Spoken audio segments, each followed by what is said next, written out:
നമുക്ക് പ്രാർത്ഥിക്കാം. പിതാവ്, ഞങ്ങൾ ഒരുമിച്ച് വീണ്ടും അങ്ങയുടെ മുമ്പിലേക്ക് കടന്നു വരികയാണ്.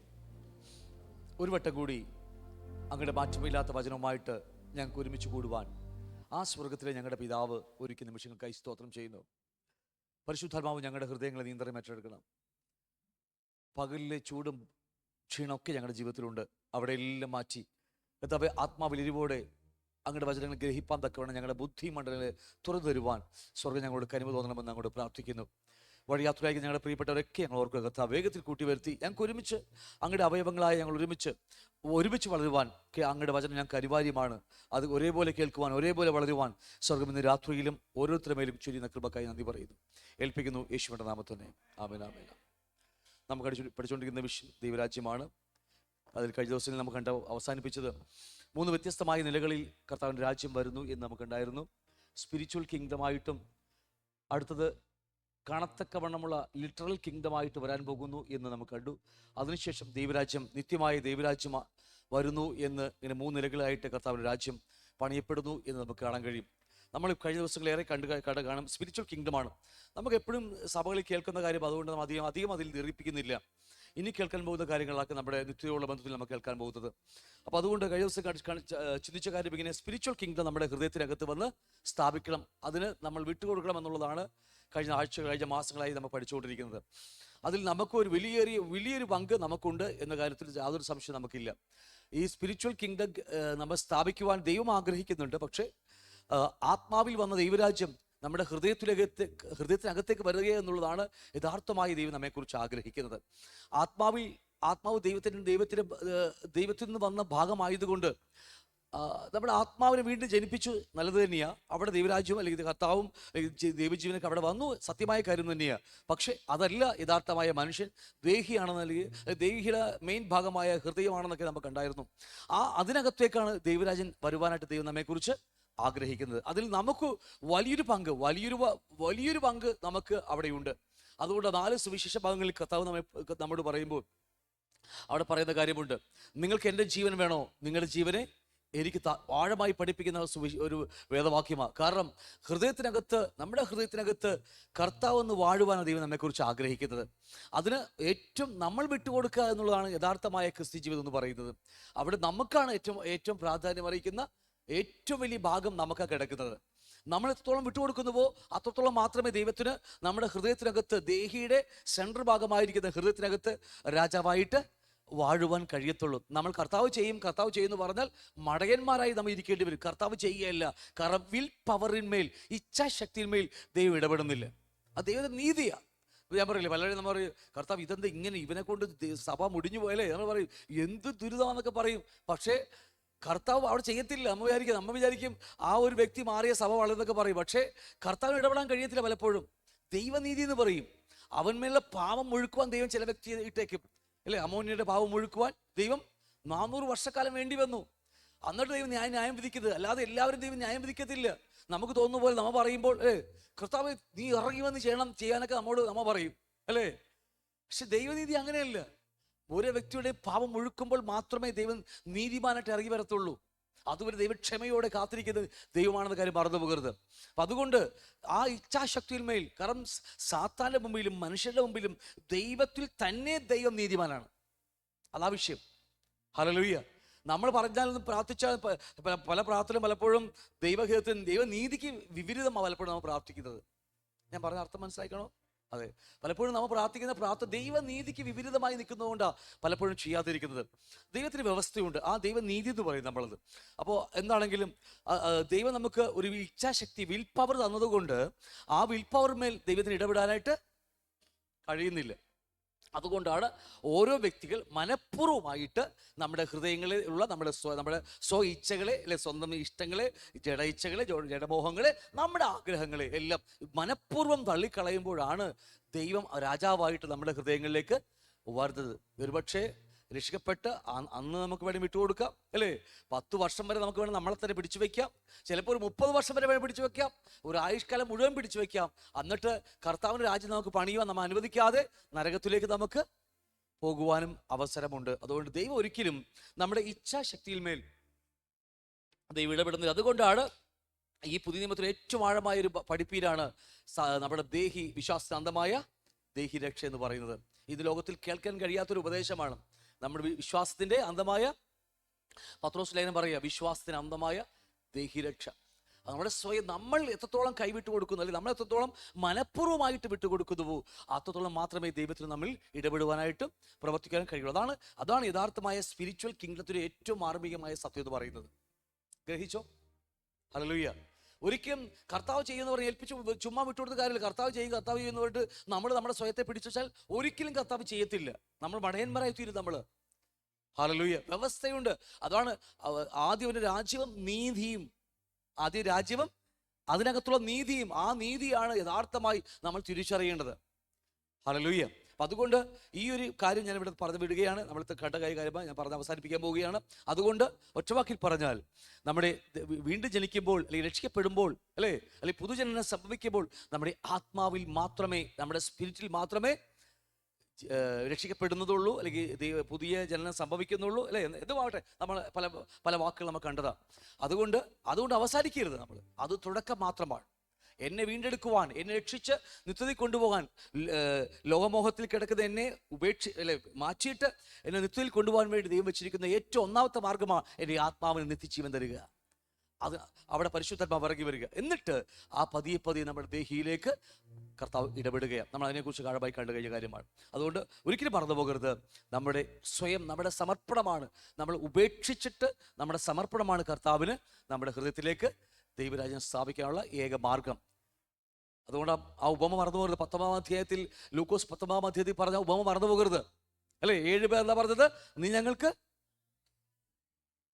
രാജാവായിരിക്കുന്നത് സമ്മതമല്ല എന്ന് പറഞ്ഞത് വളരെ പ്രാധാന്യമറിയിക്കുന്നവ എത്രയോ വട്ടം ഞാൻ പറഞ്ഞിട്ടുണ്ട്. വീണ്ടും വീണ്ടും പറയുന്ന ആ പ്രാധാന്യം എന്ന് പറയുന്നത് അത്രയ്ക്ക് ഏറെ പ്രാധാന്യമുള്ളത് കൊണ്ടാണ് ആ വാക്യം പറയുന്നത്. കാരണം നമുക്ക് നമ്മളെ തന്നെ പിടിച്ചു വയ്ക്കാം. അതുപോലെ വിളിക്കപ്പെട്ടവർ അനേകർ, തിരഞ്ഞെടുക്കപ്പെട്ടവരോ ചുരുക്കം. തിരഞ്ഞെടുപ്പ് ആരുടെ കയ്യിലാണ് ഇരിക്കുന്നത്? എൻ്റെ കയ്യിലായിരിക്കുന്നത്. പക്ഷേ എല്ലാത്തിനും അൾട്ടിമേറ്റ് ദൈവം തന്നെ. അതൊരു മറന്നു പോകരുത്. പറയുമ്പോൾ, ഞാൻ ഇങ്ങനെ പറയുമ്പോൾ ദൈവം അല്ല എന്ന് പറഞ്ഞാൽ ദൈവത്തിനായി അല്ല ഇരിക്കുന്നത്. പക്ഷെ നമുക്കൊരു പ്രാധാന്യമുണ്ട്. നമ്മുടെ തിരഞ്ഞെടുപ്പ് നമ്മുടെ മുമ്പിൽ, ജഡം നമ്മുടെ മുമ്പിലുണ്ട്, ആത്മാവ് നമ്മുടെ മുമ്പിലുണ്ട്. അതുകൊണ്ട് ഈ ഒരു വാക്യം പറഞ്ഞു പോകുക. അതുകൊണ്ട് സ്പിരിച്വൽ കിങ്ഡം ഇവിടെ സ്ഥാപിക്കുന്നവരാണ് യഥാർത്ഥമായിട്ട് 1000 ആണ്ടിലേക്ക് കടക്കാൻ പോകുന്നവർ. രണ്ടാമത്തെ കിങ്ഡമായ, രണ്ടാമത്തെ ദൈവം സ്ഥാപിച്ചിരിക്കുന്ന അല്ലെങ്കിൽ വരാൻ പോകുന്ന ആ ലിറ്ററൽ കണത്തക്കവണ്ണമുള്ള, അക്ഷരികമായ കണത്തക്കവണ്ണമുള്ള ദൈവരാജ്യം വരാൻ പോകുന്നത്, ഇതിൽ കടക്കുന്നവർ മാത്രമേ അതിൽ വരത്തുള്ളൂ. അത് നമ്മൾ പിന്നീട് പഠിക്കും. 5 കൂട്ടരാണ് ആ യഥാർത്ഥമായ 1000 ആണ്ടെന്ന് പറയുന്ന ആ ലിറ്ററൽ കിങ്ഡത്തിൽ കടക്കാൻ പോകുന്നത്. 5 കൂട്ടർ, അതിനെക്കുറിച്ച് പിന്നീട് പഠിക്കും നമ്മൾ. അപ്പം അതുകൊണ്ട് ഇന്ന് ദൈവരാജ്യം ഹൃദയത്തിലേക്ക് സ്ഥാപിക്കുവാൻ വിട്ടുകൊടുക്കുന്നവർ 1000 ആണ്ടിൽ കർത്താവോട് കൂടെ വാഴുമെന്നതിൽ യാതൊരു സംശയം നമുക്ക് വേണ്ട. മനസ്സിലായി കാണും അല്ലേ? ക്ലിയർ അല്ലേ? അതുകൊണ്ട് ഇന്ന് എത്രത്തോളം ആ കർത്താവിന് എന്നെ ഭരിക്കുവാൻ, ഞാൻ അവൻ്റെ രാജ്യമായി മാറുവാൻ, ഞാൻ അവൻ്റെ രാജ്യമായി മാറുകയാണ്. വെളിപ്പാട് പുസ്തകം 1-ാം അധ്യായം കാണാം, അല്ലെ? പല വാക്കുകൾ നമുക്കിത് കാണാം. 5-ാം അധ്യായം കാണാം, ലേഖനങ്ങളിൽ പലയിടത്തും കാണാം. നാം തന്നെ അവൻ്റെ രാജ്യമായി മാറുക എന്ന് പറഞ്ഞാൽ, അവൻ എന്നിൽ വന്ന് ഭരിക്കാൻ തുടങ്ങുമ്പോൾ ഞാൻ അവൻ്റെ രാജ്യമായി, അവൻ എന്നെ ഭരിക്കുവാൻ രാജ്യമായിട്ട് ഞാൻ വിട്ടുകൊടുക്കുകയാണ്. ഹല്ലേലൂയ. അങ്ങനെയുള്ളവർ, ഈ രാജ്യം സ്ഥാപിച്ചവർ, ഹൃദയങ്ങളിൽ സ്ഥാപിച്ചവർ 1000 ആണ്ടിൽ കർത്താവോടുകൂടി വാഴുവാൻ തുടങ്ങും. ഈ ശരീരത്തിലല്ല, അത് വേറൊരു ശരീരത്തിൽ. അതിനെക്കുറിച്ചൊക്കെ നമ്മൾ പിന്നീട് ആഴമായി പഠിക്കും. അതുകൊണ്ടാണ് നമ്മുടെ യഥാർത്ഥമായി ജീവിതം ആരംഭിക്കാൻ പോകുന്നത് ഇപ്പോഴല്ല, കർത്താവിൻ്റെ കാഹളം ധരിക്കുമ്പോൾ, അല്ലെങ്കിൽ കർത്താവ് വന്ന് നമ്മൾ ചേർത്തുകൊണ്ട് പോയി അവിടെ മുതലാണ് നമ്മുടെ ജീവിതം യഥാർത്ഥമായി ആരംഭിക്കാൻ പോകുന്നത്. ഇതൊന്നും നമ്മുടെ ജീവിതമേ അല്ല, അല്ലേ? പക്ഷെ ഇതാണ് ഏറ്റവും തെളിയിക്കപ്പെടേണ്ട ജീവിതം. ഇതാണ് ഇതിന് വിലയില്ല എന്നല്ല പറയുന്നത്, ഏറ്റവും പ്രാധാന്യമുണ്ട് മനുഷ്യരുടെ ബന്ധത്തിൽ. പക്ഷെ നിത്യതയുള്ള ബന്ധത്തിൽ ഇതൊന്നുമല്ല. ആരംഭിക്കാൻ പോകുന്നതേ ഉള്ളൂ നമ്മുടെ ജീവിതം. മരണത്തിനപ്പുറമാണ് നമ്മുടെ ജീവിതം ആരംഭിക്കുന്നത്. പക്ഷെ അതിനേക്കാൾ ഞാൻ കൂട്ടി പറയുക, അതോ വലിയ പ്രാധാന്യമുണ്ട് ഇന്ന് ഈ ചെറിയ ജീവിതത്തിന്. ഏറിയ 70-80 വർഷം മാത്രം ആയുസ്സുള്ള ഈ ചെറിയ ജീവിതത്തിന് നിത്യതയോളം വലിപ്പമുണ്ട്. അത് നരകത്തിലാവാം, സ്വർഗത്തിലാവാം. എൻ്റെ വാക്ക് ക്ലിയർ അല്ലേ? എൻ്റെ വാക്ക് ക്ലിയർ ആണല്ലേ? ഇന്നത്തെ ചെറിയ, ഏറിയാൽ 70-80 വർഷം മാത്രം ആയുസ്സുള്ള ഈ ചെറിയ ജീവിതത്തിന് നിത്യതയോളം വലിപ്പമുണ്ടെന്ന്. അത് സ്വർഗത്തിലുള്ള നിത്യതയാകാം, നരകത്തിലുള്ള നിത്യതയാകാം. രണ്ടും ഒന്ന് തന്നെയാണ്. അത്ര വലിപ്പമുണ്ട് ഈ ചെറിയ ജീവിതത്തിന്. ഹല്ലേലൂയ. ഇത്ര പറഞ്ഞ് മനസ്സിലാക്കണം അല്ലേ? അതുകൊണ്ട് ഏറ്റവും അധികമായിട്ട് ശ്രദ്ധയോടെ നമ്മൾ ഈ ചെറിയ ആയുസ് നമ്മൾ ഉപേക്ഷിച്ചല്ലേ, ത്യജിച്ച് ജഡത്തെ കൊന്ന് സ്വയത്തെ ത്യജിച്ച് നാം മുന്നോട്ട് പോകുകയാണെങ്കിൽ നമ്മുടെ അകത്ത് ഈ കർത്താവ് ദൈവരാജ്യം സ്ഥാപിക്കും. നാം അവരുടെ രാജ്യമായി മാറും. അങ്ങനെയുള്ളവർ 1000 ഇനി പറയാൻ പോകുന്ന ലിറ്ററൽ കിങ്ഡത്തിലേക്ക് കടക്കും എന്നതാണ് വേദോസ് നമ്മെ പഠിപ്പിക്കുന്നത്. ഹല്ലേലൂയ. അപ്പോൾ ഈ ആയുസ്സിന്റെ പ്രാധാന്യം കുട്ടിക്കളിച്ച് നടക്കാൻ വേണ്ടിയല്ല, സമയം തള്ളിക്കളി ടി വിയും കണ്ട് അല്ലേ, എന്താ പറയുക, ടി വിയും കണ്ട് പിന്നെ എന്തൊക്കെയാ ഒന്നും ഇല്ല അല്ലേ അവരുടെ സൊറ പറഞ്ഞത് തള്ളിക്കളയാൻ വേണ്ടിയുള്ളതല്ല, വലിയൊരു പ്രതിഫലത്തിന് വേണ്ടി. നിത്യതയ്ക്ക് 2 നിത്യതയ്ക്ക് വേണ്ടിയാ, നരകവും സ്വർഗവും 2 ഒന്ന് തന്നെയാ. എവിടെയാണ് നമ്മളുടെ ഡെസ്റ്റിനേഷൻ നമ്മൾ കണ്ടിട്ട് അതിലേക്ക് വേണ്ട കാര്യങ്ങൾ ഒരുക്കി വെക്കുക എന്നുള്ളതാണ് ഈ ചെറിയ ജീവിതത്തിൽ ദൈവം നമ്മെക്കുറിച്ച് ആഗ്രഹിക്കുന്നത്. അപ്പോൾ ഓരോ ദിവസം ദൈവം നമുക്ക് തരുന്നത് എത്ര പ്രാധാന്യമുണ്ട്. ഓരോ ദിവസം അവനുമായിട്ട് അടുക്കുവാനുള്ള ഏറ്റവും, അല്ലെങ്കിൽ അവന് നമ്മുടെ അകത്ത് അത് സ്ഥാപിക്കുവാൻ നമ്മൾ വിട്ടുകൊടുക്കാനുള്ള എത്രയോ അവസരങ്ങൾ ദൈവം നമുക്ക് ഓരോ ദിവസം തരുന്നത്. ആ ദിവസമാണ് നമ്മൾ കട്ടെടുത്തിട്ട് അല്ലെ 24 hours നമുക്ക് തന്നിട്ട് 5 മണിക്കത്തെ മോർണിംഗ് പ്രയറിന് 1 മണിക്കൂർ നമ്മൾ വിട്ടുകൊടുക്കും. ബാക്കി പേഴ്സണൽ പ്രയറും ഇല്ല നമുക്ക്. അതിന് വേണ്ടാന്ന് പറഞ്ഞാൽ കേട്ടോ, അതും കൂടി വിട്ടുവെച്ചാൽ ഒന്നാമത് ഭംഗിയായിട്ട് പോയിക്കൊണ്ടിരിക്കുന്നുണ്ട്. ബാക്കി 23 മണിക്കൂർ നമ്മൾ അടിച്ചു മാറ്റുക നമ്മുടെ സമയത്തെ, കർത്താവിൻ്റെ സമയത്തെ നമ്മൾ അടിച്ചു മാറ്റി നമ്മുടെ ആവശ്യങ്ങൾക്ക് വേണ്ടി ഉപയോഗിക്കുക. അപ്പോൾ പറയും നമുക്ക് തിന്നുകയും കുടിക്കാൻ വേണ്ടേ, എല്ലാം വേണം. പക്ഷേ സമയങ്ങളെ ക്രമീകരിക്കാൻ നമ്മൾ പഠിച്ചേ മതിയാവും. സമയങ്ങൾ ക്രമീകരിച്ച് അതിൽ നിന്ന് നമ്മൾ എന്ത് ചെയ്യണം? ദൈവത്തിന് വേണ്ടി ഓടുവാനും ദൈവത്തോട് കൂടെ ഇരിക്കുവാനൊക്കെ നമ്മൾ സമയം കണ്ടെത്തണം. അതാണ് ദൈവം നമുക്കുറിച്ച് ആഗ്രഹിക്കുന്നത്. പലപ്പോഴും നമ്മുടെ ജോലിയിലേക്ക്, നമ്മുടെ ബിസിനസ്സിലേക്ക് നമ്മൾ പോയി കഴിയുമ്പോഴല്ലോ ഒറ്റ പോക്ക, പിന്നീട് ആണ്ട് സംക്രാന്തിക്ക് മാത്രമേ തിരിച്ചു വരത്തുള്ളൂ. നമ്മളെങ്കിൽ അത് ക്രമീകരിക്കുക, നമ്മുടെ സമയത്തെ ക്രമീകരിക്കാൻ നമ്മൾ പഠിച്ചേ മതിയാകത്തുള്ളൂ. സമയമൊക്കെ ടെസ്റ്റ്, നമ്മുടെ മുമ്പിൽ തന്നിരിക്കുന്ന സമയമാകട്ടെ സമ്പത്താകട്ടെ എല്ലാം ഒരു ടെസ്റ്റാ. ആരോഗ്യം അല്ലേ, നമ്മുടെ ഇൻഫ്ലുവൻസുകൾ ഒക്കെ ഒരു ടെസ്റ്റാ. നമ്മൾ അറിയാതെ പോകരുത്. ഇതൊക്കെ ഒരു ദിവസം കണക്ക് ചോദിക്കും നമുക്കെന്ന് വിദ്യാഭ്യാസം. ഒരു ഡോക്ടറാണെങ്കിൽ ഡോക്ടറിന് ജോലി ചെയ്ത് പൈസ ഉണ്ടാക്കി കൂട്ടിവെക്കാൻ വേണ്ടിയില്ല, എത്രത്തോളം അതുകൊണ്ട് നീ മറ്റുള്ളവരെ സേവിക്കുന്നുണ്ട്. ഇന്ന് ആരാണ്ട് ഒരു ഡോക്ടർ കഴിഞ്ഞ ദിവസം വിളിച്ചായിരുന്നു. MBBS കഴിഞ്ഞിട്ട് ഇവിടെ നമ്മളെന്താ പറയുക, ഈ പാവങ്ങൾക്ക് വേണ്ടി ഫ്രീ ആയിട്ട് വേല ചെയ്യുന്നു. നമുക്കൊന്നും പ്രാന്താന്ന് പറയല്ലേ, ഇത്രയും ലക്ഷം രൂപ കൊടുത്തിട്ട് പഠിച്ചിട്ട് പ്രാന്താന്ന് പറയും. പക്ഷേ അതാ യഥാർത്ഥമായ, എന്താ മിണ്ടാതിരിക്കും നിങ്ങൾ? കാരണം കർത്താവ് തന്നെ പറഞ്ഞു, 25-ാം അധ്യായം മത്തായി സുവിശേഷത്തിൽ പറഞ്ഞു, ഞാൻ നഗ്നനായിരുന്നു, നിങ്ങളെന്നെ ഉടുപ്പിച്ചു, ഞാൻ വിശന്നിരുന്നു, നിങ്ങളെന്നെ ഭക്ഷിക്കാൻ തന്നു, അല്ലേ, ഞാൻ ദാഹിച്ചിരുന്നു, നിങ്ങളെ കുടിക്കാൻ തന്നു. ആർക്കാ അത്? സാധാരണ മനുഷ്യർ ചെയ്യുമ്പോൾ അതെല്ലാം എനിക്ക് നൽകുന്നത് പോലെയാ. ഇത് കണ്ട് ചെയ്യുന്ന ആൾക്കാരും വളരെ വിരളമാണ്. മിണ്ടുന്നില്ല നിങ്ങളെല്ലാവരും. കാരണം നിത്യത കണ്ടിട്ട് വേണം നമ്മുടെ ഈ ജീവിതത്തിൽ നമ്മുടെ ഓരോ സെക്കൻഡും നമ്മൾ ഉപയോഗിക്കുവാൻ. നമുക്ക് തോന്നും ഇതാ മര്യാദയ്ക്ക് ഏതെങ്കിലും ഹോസ്പിറ്റലിൽ പോയി ജോലി എടുത്ത് 2 ലക്ഷം ശമ്പളം കിട്ടും അല്ലേ, 10 വർഷം വാലിച്ച് എത്ര ലക്ഷങ്ങൾ സമ്പാദിക്കാം. പക്ഷെ അതിനേക്കാൾ അപ്പുറമാണ് ഈ ചെയ്യുന്ന ഓരോ ചെറിയ പ്രവൃത്തികളും. ഓരോ പാവങ്ങളെടുക്കൽ പോയി അല്ലെങ്കിൽ സഹോദരങ്ങളെ വിളിച്ച് സുഖമാണോ എന്നൊക്കെ ചോദിക്കുന്നത് പോലും അത്രയ്ക്ക് പ്രാധാന്യം അറിയിക്കുന്നുണ്ട്. ഹല്ലേലൂയ. പലപ്പോഴും നമ്മളെല്ലാം ആ സമയത്തേക്ക് നമ്മൾ അടിച്ചു മാറ്റിയിട്ട് നമ്മുടെ ആവശ്യങ്ങൾക്ക് വേണ്ടി ഉപയോഗിക്കുന്നതിൽ നല്ലൊരു ശതമാനം ആൾക്കാരും പെന്തക്കോസ്തുകാർ അങ്ങനെ തന്നെയാണ് അല്ലേ? വേണ്ടുന്നില്ല വിട്ടേക്കുന്നത്. കാരണം നമ്മൾ ഈ ഭാവി നിത്യതയെക്കുറിച്ച് ഇപ്പൊ കേട്ടോണ്ടിരിക്കുന്നതാണ്. പക്ഷെ ആ ഭാവി നിത്യതയെക്കുറിച്ച് നമ്മൾ ഇപ്പോഴും ഹൃദയത്തിൽ കണ്ടിട്ടില്ല. അതാണ് യഥാർത്ഥമായ കാര്യം. അത് കണ്ടു കഴിഞ്ഞാൽ പിന്നെ അവിടത്തേക്കാണ് ഇൻവെസ്റ്റ്മെന്റ് മുഴുവനും. ഹലോ, ഇന്ന് ഞാൻ ഫെഡറൽ ബാങ്കിൽ പോയപ്പോൾ ആ മാഡം പറഞ്ഞ് ഫെഡറൽ ബാങ്കുകാർക്ക് ഒരു സ്പെഷ്യൽ ഓഫർ ഉണ്ട്. 20 രൂപ, വെറും 20 rupees അടച്ചാൽ മതി, ഇൻഷുറൻസ് കിട്ടും നരേന്ദ്രമോദിയുടെ എന്ന് പറഞ്ഞു. ഞാനും ഒപ്പിട്ട് കൊടുത്തിട്ടുള്ള കാര്യം പറയട്ടെ. നമ്മുടെ പരിചയക്കാരെ ബാങ്കിൽ മാനേജറൊക്കെ. അപ്പോൾ എന്തിനു വേണ്ടിയാണെങ്കിലും അത് നിർബന്ധിച്ച് എടുപ്പിക്കുക നമ്മളെ കൊണ്ടത്. കാരണം അവരുടെ പേഴ്സണൽ കാര്യമാണ്. നമുക്കത് ഒന്നുമില്ലെങ്കിൽ പോലും പറയാ, ഭാവിയെക്കുറിച്ച് കണ്ടു കഴിയുമ്പോഴാണ് നമുക്ക് അവിടത്തേക്ക് വേണ്ടി സമ്പാദിച്ചു വെക്കുന്നത് അല്ലേ? ഇവിടുത്തെ എന്തെങ്കിലും പറ്റിയാൽ നമുക്ക് ചെറിയ ഇൻഷുറൻസ് എടുത്താൽ കിട്ടുമെന്ന് നമുക്കറിയാം. നമ്മുടെ നോമിനിയായിട്ട് നമ്മൾ ഇന്നാളെ വെച്ചിട്ടുണ്ട്, അവർ കിട്ടുമെന്ന് നമുക്കറിയാം. ചത്തിട്ടാണേ, ജീവനോടെ ചത്തിട്ടാണ് കിട്ടുന്നത് അല്ലേ? അതെ. പക്ഷേ ഇതിനപ്പോ ചിന്തിച്ച കാര്യമാണ്, ഇതുപോലെ തന്നെയാണ് അപ്പുറത്തേക്ക് വേണ്ടി സമ്പാദിച്ചു വെക്കുന്ന കാര്യങ്ങൾ. ആ നിത്യ യഥാർത്ഥമായി ജീവിക്കാൻ പോകുന്ന ചെറിയ ആയുസേ ഉള്ളൂ എന്ന് തിരിച്ചറിഞ്ഞുകൊണ്ട് ഈ ആയുസ് മനഃപൂർവ്വമായിട്ട്, വാക്ക് ശ്രദ്ധിക്കണമേ, അല്ലേ, ഇന്റൻഷ്യലി മനഃപൂർവ്വമായിട്ട് ഞാൻ എൻ്റെ ജീവിതത്തെ മാറ്റി കൊടുക്കുക. നാട്ടുകാർ നമ്മളെ കളിയാക്കും, ഭാര്യ കളിയാക്കും, മക്കൾ കളിയാക്കും, പാസ്റ്റർമാർ കളിയാക്കും, ഞാൻ ഉൾപ്പെടെ കളിയാക്കുക, നിങ്ങൾ കളിയാക്കുക, എന്തുവാകട്ടെ, ഇതൊക്കെ കളിയാക്കിയാലും എൻ്റെ ഭാവിയെക്കുറിച്ച് നമ്മൾ ഓരോരുത്തർക്ക് വ്യക്തിപരമായി കാണുമ്പോഴാണ് യഥാർത്ഥമായി നമ്മുടെ ജീവിതം ആരംഭിക്കുന്നത്. ഹല്ലേലൂയ. ഞാൻ ഇത്രയും പറഞ്ഞ മനസ്സിലായി നിങ്ങൾക്ക്? അതുകൊണ്ട് ഈ ചെറിയ ഏരിയയിൽ 70-80 വർഷം മാത്രം പ്രായം, അത്രയിലെ ആയുസ് മാത്രമുള്ള ഈ ചെറിയ ജീവിതത്തിന് പ്രാധാന്യം നിത്യതയോളം വലിപ്പം, ആണ്ടുകളോളം, സമയം അല്ല, വാക്കുകളില്ല, അനന്തതയോളം അറ്റത്തോളം വരുന്ന ഒരു വലിയ ജീവിതത്തിൻ്റെ ചെറിയ ടെസ്റ്റിംഗ് പീരീഡ് മാത്രമാണ് ഏറിയാൽ 70-80 വർഷം. അവൻ മനുഷ്യരെ തിരിക്കുമ്പോൾ ചെയ്തത് നല്ലതാണെങ്കിലും തീയതാണെങ്കിലും അതിന് തക്കവണ്ണം നാം എല്ലാം പ്രാപിക്കുവാൻ, അതിൽ ഗ്രീക്കിൽ ഭീമ എന്ന് പറയുന്ന ഒരു പ്രതിഫലത്തോടെ ബന്ധത്തിലാണെങ്കിൽ പോലും ആ വാക്യം അക്ഷരമായി എടുത്താൽ അത് നമ്മൾ ഈ ശരീരത്തിരിക്കുമ്പോൾ ചെയ്യുന്നതിന് വേണ്ടിയാണ്. അതുകൊണ്ട് വളരെ പ്രാധാന്യമുണ്ട്, മറന്നുപോകുക. അതുകൊണ്ടാണ് ലോകത്തെ ത്യജിക്കുക എന്നൊക്കെ നമ്മൾ എപ്പോഴും പറയുന്നത്. കഴിഞ്ഞ ദിവസം കണ്ടതുപോലെ ഈ ലോകവും വരുവാനുള്ള ലോകവും തമ്മിൽ തിരിച്ചു കണ്ടേ മതിയാകത്തുള്ളൂ.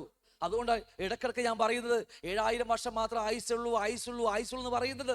എന്തുകൊണ്ടാണ് നിങ്ങൾക്ക് തോന്നും ഈ എപ്പോഴും അരോചകമായി തോന്നി? എപ്പോൾ നോക്കിയാൽ ഈ പുള്ളിക്കാർ ഇത് തന്നെ പറയുന്നത്. അത്രയ്ക്കേ ഉള്ളൂ ഈ ഭൂമിക്ക് ആയുസ്. അതുകൊണ്ട് ഭൂമി അതിന് മോഹം ഒക്കെ ഒഴിഞ്ഞു പോകും. ഞാൻ പറയാൻ കാരണം അത്രയ്ക്കേ ഉള്ളൂ. അതിനകത്ത് വരുന്ന മനുഷ്യന്റെ ജീവിതം ടെസ്റ്റിംഗ് എടുത്ത് തിരിച്ച് അപ്പുറത്തേക്ക് ലോകത്തേക്ക് മാറ്റാൻ വേണ്ടി ദൈവം നമുക്ക് തന്നിരിക്കുന്നത്. എപ്പോഴും പറയുമ്പോൾ നമുക്ക് അരോചകമായി തോന്നി ഇന്ന് അകത്ത് കയറാത്തത് കൊണ്ടാണ് പരിശുദ്ധമായി പലപ്പോഴും പറയിപ്പിക്കുന്നത്, നമ്മളെ കൂടി പറയിപ്പിക്കുന്നത്. അപ്പൊ അതുകൊണ്ട് വരാനുള്ള ലോകത്തെക്കുറിച്ച് വലിയൊരു ആഗ്രഹവും കാഴ്ചപ്പാടും നമുക്കുണ്ടാകണം. അവിടെ പിന്നെ ബന്ധങ്ങളൊന്നും ഉണ്ടാവില്ല, അല്ലേ? ബന്ധങ്ങളൊക്കെ ഇവിടെ മാത്രമേ ഉള്ളൂ, നമുക്ക് അവിടെ ബന്ധങ്ങളില്ല.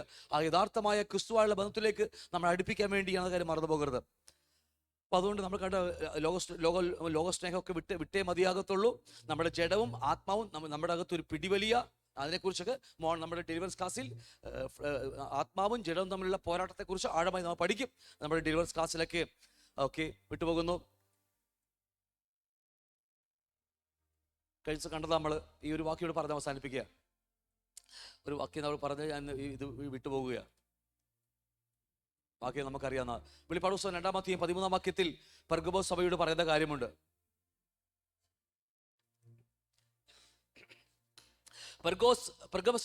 പെർഗമോസിലെ സഭയുടെ ദൂതൻ എഴുതുക, മൂർച്ചയേറിയ ഇരുവായ് തലവാൾ ഉള്ളവൻ അരുളി ചെയ്യുന്നത്, നീ എവിടെ പാർക്കുന്നു എന്നും അത് സാത്താന സിംഹാസനം ഉള്ളിടം എന്ന് ഞാൻ അറിയുന്നു. നീ എൻ്റെ നാമം മുറുകെ പിടിച്ചിരിക്കുന്നു.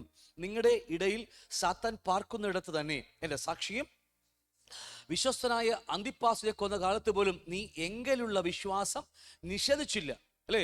അതിന് 12-ാം വാക്യം മുതൽ താഴേക്ക് പഠിക്കുമ്പോൾ ഒരുപാട് കാര്യങ്ങൾ നമ്മൾ പറയുന്നുണ്ട്. ഈ തലമുറയിൽ ഇത് പറയുക, അല്ലേ, വിഗ്രഹാർപ്പിതം തിന്നേണ്ടതിനും ദുർനടപ്പ് ആചരിക്കേണ്ടതിനും അവരുടെ മുമ്പിൽ ഇടർച്ച വെപ്പാൻ ബാലാക്കിന് ഉപദേശിച്ചു കൊടുത്ത ബിലിയാമിന്റെ ഉപദേശമൊക്കെ നമ്മുടെ മുമ്പിലുമുണ്ട്.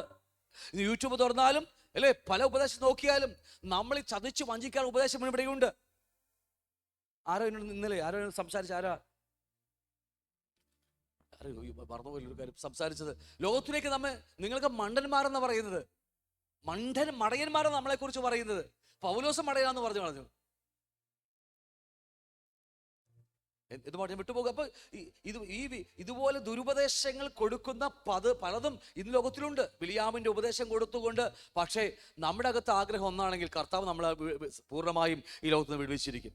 എന്തുമാകട്ടെ, ആ നിക്ലോമിലെ ഉപദേശം പോലെ ഞാൻ വിട്ടുപോകുക. വിഗ്രഹാർപ്പം തുന്നേണ്ടതിനും ദുർനടപ്പ് ആചരിക്കേണ്ടതിനും അവരുടെ മുമ്പിൽ ഇടർച്ച വെപ്പാൻ ബാലാക്കിൽ ഉപദേശിച്ചു കൊടുത്ത ബിലിയാമിന്റെ, ഒരു ദൈവത്തിന്റെ ദാസനായ, യഹോവയുടെ ദാസനായ ബിലിയാമിന്റെ ഉപദേശം പോലെ ഒട്ടനവധി ഉപദേശത്താൽ വഞ്ചിക്കപ്പെട്ട് കിടക്കുന്ന തലമുറയ നമ്മുടെ തലമുറകൾ. അതിൽ നിന്ന് നമ്മൾ പിറക്കിയെടുക്കുക എന്നതാണ് യഥാർത്ഥമായ വലിയൊരു ടാസ്ക് നമ്മുടെ മുമ്പിലുണ്ട്. ഒരു വലിയ ടാസ്ക് എന്ന് പറയുന്നത്, അല്ലേ, ഈ ഗെയിം കളിക്കുമ്പോൾ ടാസ്ക് എന്ന് പറയില്ലേ, അതിനേക്കാൾ വലിയ ടാസ്കാ ഈ സത്യം ഒന്ന് കണ്ടെത്തുവാനായിട്ട്.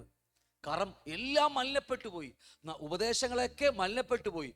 പറയുന്ന ആൾക്കാരാ, നമ്മുടെ ഇടയിൽ നിന്നുള്ള ആൾക്കാരാ പറയുന്നത്. മീൻസ് പെന്തക്കോസ് ഗോളത്തില്ലേ, ആത്മീയ ഗോളത്തിൽ ഉള്ളവർ തന്നെയാ പോയി ഉപദേശിക്കുക. അപ്പൊ നമ്മൾ അറിയാതെ വീട് പോകും. അതുകൊണ്ട് ഇതുപോലത്തെ ഒരു ഉപദേശങ്ങളൊക്കെ ഇവിടെ കിടക്കുമ്പോൾ തന്നെ അതിൽ നിന്ന് സത്യം കണ്ടെത്തുന്നത് വലിയൊരു ടാസ്കാ. അത് വളരെ ശ്രദ്ധയോടെ നമ്മൾ ചെയ്യേണ്ട കാര്യമാണ്. അതുകൊണ്ട് വലിയ ആട്ടക്കൂട്ടൊന്നും പോകത്തില്ല. ചെറിയ ആട്ടിൻകൂട്ടമേ ഭയപ്പെടേണ്ട, അല്ലേ? അങ്ങനല്ലേ? ചെറിയ ആട്ടിൻകൂട്ടമേ ഭയപ്പെടേണ്ട, രാജ്യം തരുവാൻ നിങ്ങളുടെ പിതാവ് പ്രസാദിച്ചിരിക്കും. ചെറിയ ആട്ടിൻകൂട്ടം മാത്രമേ ഉള്ളൂ. അതുപോലെ പറ്റി നിൽക്കുന്നവർ മാത്രമായിരിക്കും. അതുകൊണ്ട് ഞാൻ വിട്ടുപോകുക. യൂദയുടെ ലേഖനമൊക്കെ പഠിച്ചാൽ ഏറ്റവും അധികമായിട്ട് ലേഖനങ്ങളുടെ ഒടുക്കത്തെ ലേഖനമായാൽ യൂദയുടെ ലേഖനത്തിൽ നിങ്ങൾ ആഴമായി യൂദയുടെ ലേഖനം പഠിക്കണം.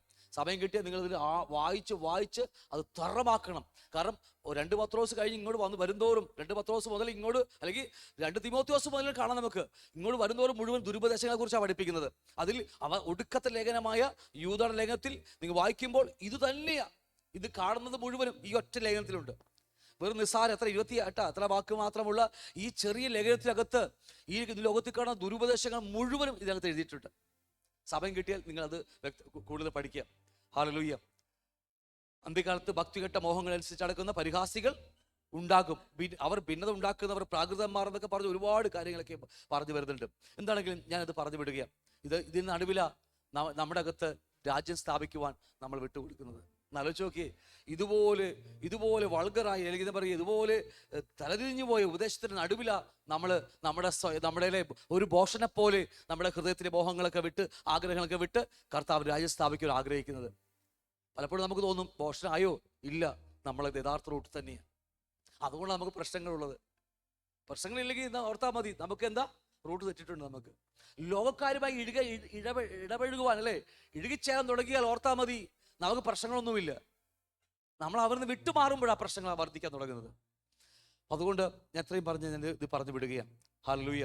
അത് ജാതീയ സമ്പ്രദായങ്ങൾക്ക് എല്ലാം ലോകത്തിനകത്ത് ഇത് കടന്നുകൂടിയിരിക്കുക. ഇത്രയും പറഞ്ഞ് ഞാനത് വിട്ടുപോകുകയാണ്. നമ്മുടെ 2ാമത്തെ കിങ്ഡം എന്ന് പറയുന്നത് എന്താണ്? 2ാമത്തെ കിങ്ഡം ഏതാണ് വരാൻ പോകുന്നത്? ലിറ്ററൽ, കാണത്തക്കവണ്ണം ദൈവരാജ്യം. നമ്മളിവിടെ അല്പസമയം ഇരുന്ന് നമുക്ക് കുറച്ച് സമയമെടുത്ത് നമ്മൾ പഠിക്കും അതിനെക്കുറിച്ച്. കാരണം ഇത് അധികത്തെ അറിയേണ്ട ഒരു ആവശ്യമുണ്ട്. അപ്പൊ അതുകൊണ്ട് 2ാമത്തെ കിങ്ഡം സ്ഥാപിക്കപ്പെടുന്നത് ഈ ലിറ്ററൽ കിങ്ഡമാണ്. അതിനു മുമ്പ് കൃപയുടെ വാതിൽ അടഞ്ഞിരിക്കും. അതിന് 7 വർഷം മുമ്പേ കൃപയുടെ വാതിൽ അടഞ്ഞിരിക്കും. എനിക്ക് ഒരുപാട് പറയാൻ ആഗ്രഹമുണ്ട്. നിങ്ങൾ വേദപുസ്തകം പിന്നീട് എടുക്കുക. അതിനെക്കുറിച്ച് നമ്മുടെ സുവിശേഷ ഭാഗം വായിക്കുമ്പോൾ അങ്ങനെ സഹിഷ്ണുത കൊണ്ട് അവർ രക്ഷ പ്രാപിക്കുമെന്ന് പറയുന്ന ചില വാക്കുകൾ ലേഖനങ്ങളിലുമുണ്ട്, സുവിശേഷ ഭാഗങ്ങളിലൊക്കെ ഉണ്ട്. മുറിച്ച് പഠിച്ചില്ലെങ്കിൽ ചില വ്യത്യാസം. അതുകൊണ്ടാണ് ഞാനിത് സമയമെടുത്ത് ഇതിൽ അടുത്ത ക്ലാസ്സിലൊക്കെ വരും അതിനെക്കുറിച്ചൊക്കെ. മുറിച്ച് എടുത്തില്ലെങ്കിൽ നമ്മളെല്ലാം വിചാരിക്കുന്നതൊക്കെ ഒന്നാണെന്ന്. അങ്ങനെയല്ല. നമ്മൾ പല കൂട്ടർ ഇതിനകത്തുണ്ട്. മേഘം താഴേക്ക് വന്ന് നമ്മളെ കൊണ്ടുപോകുന്നതുകൊണ്ട് കർത്താവ് ഏത് സമയത്തും മണവാളൻ ആകാശത്ത് വരും. കർത്താവ് അല്ല താഴേക്ക് വരുന്നത്, മേഘം താഴേക്ക് വന്ന് നമ്മളെ കൊണ്ടുപോകും. ചിലർ അടുത്ത വേറൊരു ബൈബിൾ പഠിക്കുമ്പോൾ നമുക്ക് കാണാൻ കഴിയും, ദൂതന്മാർ താഴേക്ക് വന്നിട്ട് അരികി ചേർത്ത് വെട്ടിയെടുത്തുകൊണ്ട് പോകണ കാര്യം നമുക്ക് അറിയാൻ കഴിയും. ആവശ്യമുള്ള നിങ്ങൾ ദൂതന്മാർ ഇറങ്ങി വന്ന് നമ്മളെ ചേർത്തുകൊണ്ട് പോകും. നമ്മളല്ല, വിശുദ്ധന്മാർ ചേർത്തുകൊണ്ട് പോകും. ഇത് പല കാറ്റഗറിക്കാരാ. ഇതെല്ലാം ഒന്നൊന്നും അല്ലട്ടോ, പല കാറ്റഗറിക്കാരാ. ഈ 5 കന്യകമാരുണ്ടായത് 10 കന്യക, 5 പേര് വിളക്കെടുത്തില്ല. അത് ആ ഉപമ പഠിക്കുമ്പോൾ ഒടുക്കത്തിലേക്ക് വരുമ്പോൾ വേറെ കാര്യമാണ് പറയുന്നത്. അതുപോലെ 24-ാം അധ്യായം മത്തായിയൊക്കെ പഠിക്കുമ്പോൾ ഓരോ പീസായിട്ട് മുറിച്ച് പഠിച്ചില്ലെങ്കിൽ നമുക്ക് അത് സഭയോടുള്ള ബന്ധത്തിൽ പറയുന്നുണ്ട്. 3.5 വർഷം, ആദ്യത്തെ 3.5 വർഷത്തെ കുറിച്ച് പറയുന്നുണ്ട്, 2ാമത്തെ 3 വർഷത്തെ കുറിച്ച് പറയുന്നുണ്ട്. എല്ലാം മനോഹരമായി എഴുതി വെച്ചിട്ടുണ്ട് അവിടെ. പക്ഷെ ശ്രദ്ധിച്ചു വായിച്ചില്ലെങ്കിൽ നമുക്ക് എല്ലാം ഒന്നായിട്ട് നമുക്ക് തോന്നും. അതുകൊണ്ട് നമ്മൾ സഭയുള്ളതുപോലെ കർത്താവിന്റെ കൃപയ്ക്കൊത്തവണ്ണം അതിനെക്കുറിച്ച് പറയാൻ ആഗ്രഹിക്കുന്നുണ്ട്. അല്ലെങ്കിൽ എല്ലാം ഒന്നായിട്ട് നമുക്ക് പലപ്പോഴും നമുക്ക് തോന്നും. സഹിഷ്ണുത കൊണ്ട് രക്ഷ പ്രാപിക്കും. സഹിഷ്ണുതയല്ല നമുക്ക് വിശ്വാസ പ്രമാണമാണ് നമ്മുടെ മുമ്പിൽ നിൽക്കുന്നത്. സഹിഷ്ണുത വേറെ കൂട്ടര സഹിഷ്ണുതയെ കുറിച്ച് പറയുന്നത്, പോയവരെ കുറിച്ചൊക്കെയാ. എന്തുമാകട്ടെ, അതേക്കുറിച്ച് നമ്മൾ ശ്രദ്ധയോടെ ഞാൻ നിങ്ങളോട് സംസാരിക്കും. ഇപ്പോൾ നമ്മൾ ചിന്തിക്കാൻ തുടങ്ങുന്നത് ലിറ്ററൽ കിങ്ഡത്തെ കുറിച്ചാണ്. അതിനു മുമ്പ് കൃപയുടെ വാതിൽ അടയും. കാരണം പല വ്യത്യസ്തമായ യുഗങ്ങളാണ് നമുക്ക് കാണാൻ കഴിയുന്നത്. കൃപായുഗത്തിനു മുമ്പ് എന്തുണ്ട്? ന്യായപ്രമാണ യുഗമുണ്ട്. അതിനു മുമ്പ് വേറൊരു യുഗമുണ്ട്. അതാണ് അകത്തുള്ള സാധനം, അല്ലേ, മനസാക്ഷി യുഗം. അതിനു മുമ്പ് വേറൊരു യുഗമുണ്ട്, ഏദൻ തോട്ടം, അല്ലെങ്കിൽ ആദാമി യുഗം എന്നൊക്കെ പറയും നമ്മൾ, അല്ലേ, പാവമില്ലാത്ത അറിയാത്ത യുഗം എന്നൊക്കെ നമ്മൾ പലപ്പോഴും പറയും. ഓരോ യുഗം കഴിഞ്ഞ് കൃപായുഗം വന്ന് ആ കൃപ നമുക്ക് നൽകിയത് എന്താണെന്നറിയാമോ? യഥാർത്ഥമായ ഉൽപ്പത്തി പുസ്തകത്തിൽ അടഞ്ഞുപോയ ദൈവം ആഗ്രഹിച്ച, അല്ലെങ്കിൽ ഉൽപ്പത്തി പുസ്തകത്തിൽ അല്ലെങ്കിൽ ഏദൻ തോട്ടത്തിൽ ദൈവം ആഗ്രഹിച്ച ആ കാര്യം നടക്കാതെ പോയി. മനുഷ്യൻ പാപം ചെയ്ത് പുറത്തുപോയി. പിന്നീട് മുഴുവൻ കാണുന്നത് ദാസന്മാർ ദാസന്മാർ ദാസന്മാർ, ദൈവഗൃഹത്തിലൊക്കെയും ദാസന്മാർ എന്നൊക്കെ പറഞ്ഞ് മോശയെക്കുറിച്ചൊക്കെ പറയുന്നുണ്ട്. പക്ഷേ ആ ദൈവകൃപയുടെ വലിപ്പം നമുക്ക് തന്നത് ഈ തലമുറയിലാണ്. ഈ കൃപായുഗം എന്ന് പറയുന്നത് അതെന്നറിയാമോ? നമ്മൾ ദൈവം നിത്യതയിൽ ആഗ്രഹിച്ചത്, പൂർവ്വകാല നിത്യതയിൽ ആഗ്രഹിച്ച ആ വലിയ സ്വപ്നം അത് നിവർത്തീകരിക്കുവാൻ പ്രമാണം കൊണ്ടൊന്നും കഴിയാതെ വന്നപ്പോൾ, അല്ലെ, ന്യായപ്രമാണത്തിന് സാധ്യമാക്കാത്തത് അല്ലെ സാധ്യമാക്കുവാൻ ദൈവം ഭൂമിയിലേക്ക്, കർത്താവ് ഭൂമിയിലേക്ക് ഇറങ്ങി വന്ന് ആ കൃപ നമുക്ക് നൽകി, അല്ലേ? എന്താണെന്നറിയാമോ? പുത്രനാക്കി മാറ്റുക എന്നുള്ള കാര്യമാണ്. ഞാൻ പറഞ്ഞ അർത്ഥം മനസ്സിലാവുന്നുണ്ടോ? പുത്രനാക്കി മാറ്റുന്ന, അതിനുവേണ്ടി യഥാർത്ഥമായി ദൈവകൃപ വെളിപ്പെട്ട് വന്നത്. ഹല്ലേലൂയ. പുത്രനാകുന്നത് എങ്ങനെയാ? അതുകൊണ്ടാ അവർ തിരിഞ്ഞ് ശിശുക്കളെ പോലെ ആയി മാറിയില്ലെങ്കിൽ നമ്മൾക്കൊക്കെ ഇന്ന് എന്തും തീരുമാനിക്കാനുള്ള കഴിവ് നമുക്കുണ്ട്, പഠിപ്പുണ്ട്, അല്ലേ? പല കാര്യങ്ങൾക്ക് എല്ലാം നമുക്ക് തീരുമാനിക്കാൻ കഴിയും. പക്ഷെ തിരിഞ്ഞ് ശിശുക്കളെ പോലെ മാറുകയാ. എന്താ ശിശുക്കളെ പോലെ ആയി മാറുക എന്ന് പറഞ്ഞാൽ, അവർ മുഴുവൻ അപ്പനിൽ, അല്ലെ, അച്ഛനിൽ ആശ്രയിക്കുക, പിതാവിൽ ആശ്രയിക്കുക. അവർ സ്വന്തമായി തീരുമാനങ്ങളൊന്നുമില്ല. ഉണ്ടോ? നമ്മുടെ മക്കൾക്ക് രാവിലെ ബ്രേക്ക്ഫാസ്റ്റ് വേണമെന്നോട്ടാ എടുത്തു കൊടുക്കുന്നത്? ഇല്ല. അവർക്ക് അതിനെക്കുറിച്ച് ചിന്ത പോലും ഇല്ല. അവർ പിതാവിൽ ആശ്രയിക്കുന്നുണ്ട്. ഹല്ലേലൂയ. പലപ്പോഴും നമ്മളൊക്കെ ഒറ്റയ്ക്ക് യാത്ര പോകുമ്പോൾ നമുക്കൊക്കെ ഒരു പേടിയാണ്. ഇപ്പോൾ നമ്മൾ ദൂരെയൊക്കെ ഞങ്ങൾക്ക് പലയിടത്ത് യാത്ര പോകുമ്പോൾ ഒറ്റയ്ക്കൊക്കെയാണെങ്കിൽ ചിലപ്പോൾ 350-400 കിലോമീറ്റർ ഒറ്റ സ്ട്രെച്ചിന് യാത്രയ്ക്ക് വണ്ടി ഓടിച്ച് പോകുമ്പോൾ അറിയാതെ ചെറിയൊരു ഭയം നമുക്കുണ്ടാകും. എനിക്കും ഉണ്ടായിട്ടുണ്ട് പലപ്പോഴും. അന്ന് ഞാൻ പറയട്ടെ, നമ്മളിപ്പോൾ എൻ്റെ ഒരു കുഞ്ഞു കൊട്ടിയിരിക്കുന്നുണ്ടെങ്കിൽ ആ കുഞ്ഞു കുട്ടി ഞാനും കൂടി പോവുകയാണെങ്കിൽ എനിക്ക് ഭയന്നാലും അവന് ഭയം ഉണ്ടാകത്തില്ല. കാരണം അവന് ഉറപ്പുണ്ട് അവൻ്റെ അപ്പം കൂടെ ഉണ്ടെന്ന്. പാതിരിയാണെങ്കിലും, അല്ലെ, പാതിരാത്രി ആണെങ്കിലും അവന് ഭയം ഉണ്ടാകത്തില്ല. കാരണം അവനൊരു അകത്തൊരു ആശ്രയമുണ്ട്, ഒരു വിശ്വാസമുണ്ട്. സമയമായി 8 മണി, അച്ഛൻ എനിക്ക്, അല്ലെ, പപ്പ എനിക്ക് ഡിന്നർ മേടിച്ചു തരും, അല്ലെ, ഉച്ചക്ക് ലഞ്ച് വാങ്ങി, അവനൊന്നും ചോദിക്കുക പോലും ഉണ്ടാകത്തില്ല. ആ ശിശുക്കളെ പോലെ മാറി വന്ന അനുഭവങ്ങൾ എന്തിനും ഏതിനും. പക്ഷെ നമ്മളങ്ങനെയല്ലല്ലോ. നമ്മൾ ഹൈ റേഞ്ച് കയറുമ്പോൾ അവിടെ ബ്ലോക്ക് ഉണ്ടാവുമോ, അല്ലേ? 40 കിലോമീറ്റർ പുല്ലൂർ കഴിഞ്ഞാൽ പിന്നെ 40 കിലോമീറ്റർ ഒറ്റ ഹൈ റേഞ്ച്, 40 കിലോമീറ്റർ ചെങ്കോട്ട വരെ. അത് കയറുമ്പോൾ നമുക്ക് ആദ്യ എത്തുന്നത് വരെ. പക്ഷെ ഒരു കുഞ്ഞു കൂടെ ഇരിക്കുമ്പോൾ നമ്മുടെ മക്കൾക്ക്, കുഞ്ഞുങ്ങൾക്ക് ഒരു ചിന്ത പോലും ഉണ്ടാകത്തില്ല. തിരിഞ്ഞ് ശിശുക്കളെ പോലെ ആയി മാറുന്ന അനുഭവം പലപ്പോഴും നമുക്ക് ബുദ്ധി അനുഭവിക്കേണ്ടത്. നമുക്ക് അതാ നമ്മുടെ വിഷയം. ഒരുപാട് നമ്മൾ ലോകത്ത് പഠിച്ച് ഒരുപാട് നേടിയ ആൾക്കാർ നമ്മളെല്ലാവരെയും. അത് ഒരുപാട് നമ്മൾ അകത്തുള്ളതുകൊണ്ട് പലപ്പോഴും അതൊക്കെയാണ് പൊങ്ങി വരുന്നത്. കൃപായുഗത്തിൽ, ശരിക്കും പറഞ്ഞ കൃപായുഗത്തിൽ ദൈവം നമ്മളെ കൃപയിൽ ആശ്രയിക്കാൻ പഠിപ്പിക്കുന്ന ഏറ്റവും വലിയൊരു പോർഷൻ അതാണ്. ദൈവരാജ്യം നമ്മുടെ അകത്ത് വന്ന് സ്ഥാപിക്കപ്പെടുക എന്ന് പറഞ്ഞത് അവനിൽ ആശ്രയം മുഴുവനും വെക്കുകയാണ്. എന്തിനും ഏതിനും. പോക്കറ്റിൽ പണമുണ്ടെങ്കിലും കർത്താവേ, അല്ലേ, അതിലേക്കല്ല നോക്കുന്നത്. നമ്മൾ ആദ്യം എവിടെയൊക്കെ നോക്കുന്നത്? പക്ഷെ കർത്താവിലേക്ക് നോക്കി എന്ത് തീരുമാനമെടുക്കുക. സംഗതി പോക്കറ്റിലുണ്ടായിരിക്കുക, പക്ഷേ നമ്മുടെ ചിന്തകളും ആഗ്രഹമൊക്കെ കർത്താവിലായിരിക്കും. അതുകൊണ്ട് കൃപയുടെ വാതിൽ അടഞ്ഞ ശേഷം, ആ കൃപയുടെ വാതിൽ അടഞ്ഞ ശേഷം വീണ്ടും 7 വർഷം പിന്നീട് ഉണ്ടാകത്തില്ല. നമുക്കറിയാം, അതിനെക്കുറിച്ച് പിന്നീട് എടുക്കും. പിന്നീട് ആണ് യഥാർത്ഥമായ 1000 ആണ്ടെന്ന് പറയുന്നത്, ലിറ്ററൽ കിങ്ഡം എന്ന് പറയുന്ന കാണത്തക്കവണ്ണമുള്ള ദൈവരാജ്യം, അല്ലെങ്കിൽ എന്താ, അല്ലേ, ലിറ്ററൽ കിങ്ഡം എന്ന് പറയുന്ന, അല്ലെങ്കിൽ എന്താ പറയുക, 1000 ആണ്ട്, സഹസ്രാബ്ദ വാഴ്ച എന്നൊക്കെ പറയുന്ന കാലം ആരംഭിക്കാൻ പോകുന്നത്. ഇവിടെ മുതലാണ് യഥാർത്ഥമായ ദൈവ കുഞ്ഞുങ്ങൾ, അല്ലെങ്കിൽ വീണ്ടും ജനിക്കപ്പെട്ടവർ, കർത്താവിന് വരയിൽ പോയവർ, ഇവർ യഥാർത്ഥമായി വീണ്ടും വരാൻ പോകുന്ന സ്ഥലം ഈ ലിറ്ററൽ കിങ്ഡത്തിനകത്തേക്കാണ്. ഹല്ലേലൂയ. നിങ്ങൾക്ക് പറഞ്ഞ മനസ്സിലായോ? അവിടെ മുതലാണ് എന്താ പറയുക, 1-ാം പുനരുത്ഥാനം എന്ന് പറയും. ഞാൻ എടുക്കതിനെ കുറിച്ച്. 1-ാം പുനരുത്ഥാനത്തിൽ പേരുള്ളവർ പറ ഭാഗ്യവാന്മാർ, അല്ലേ? വായിച്ചിട്ടുണ്ടോ നിങ്ങൾ എവിടെയെങ്കിലും?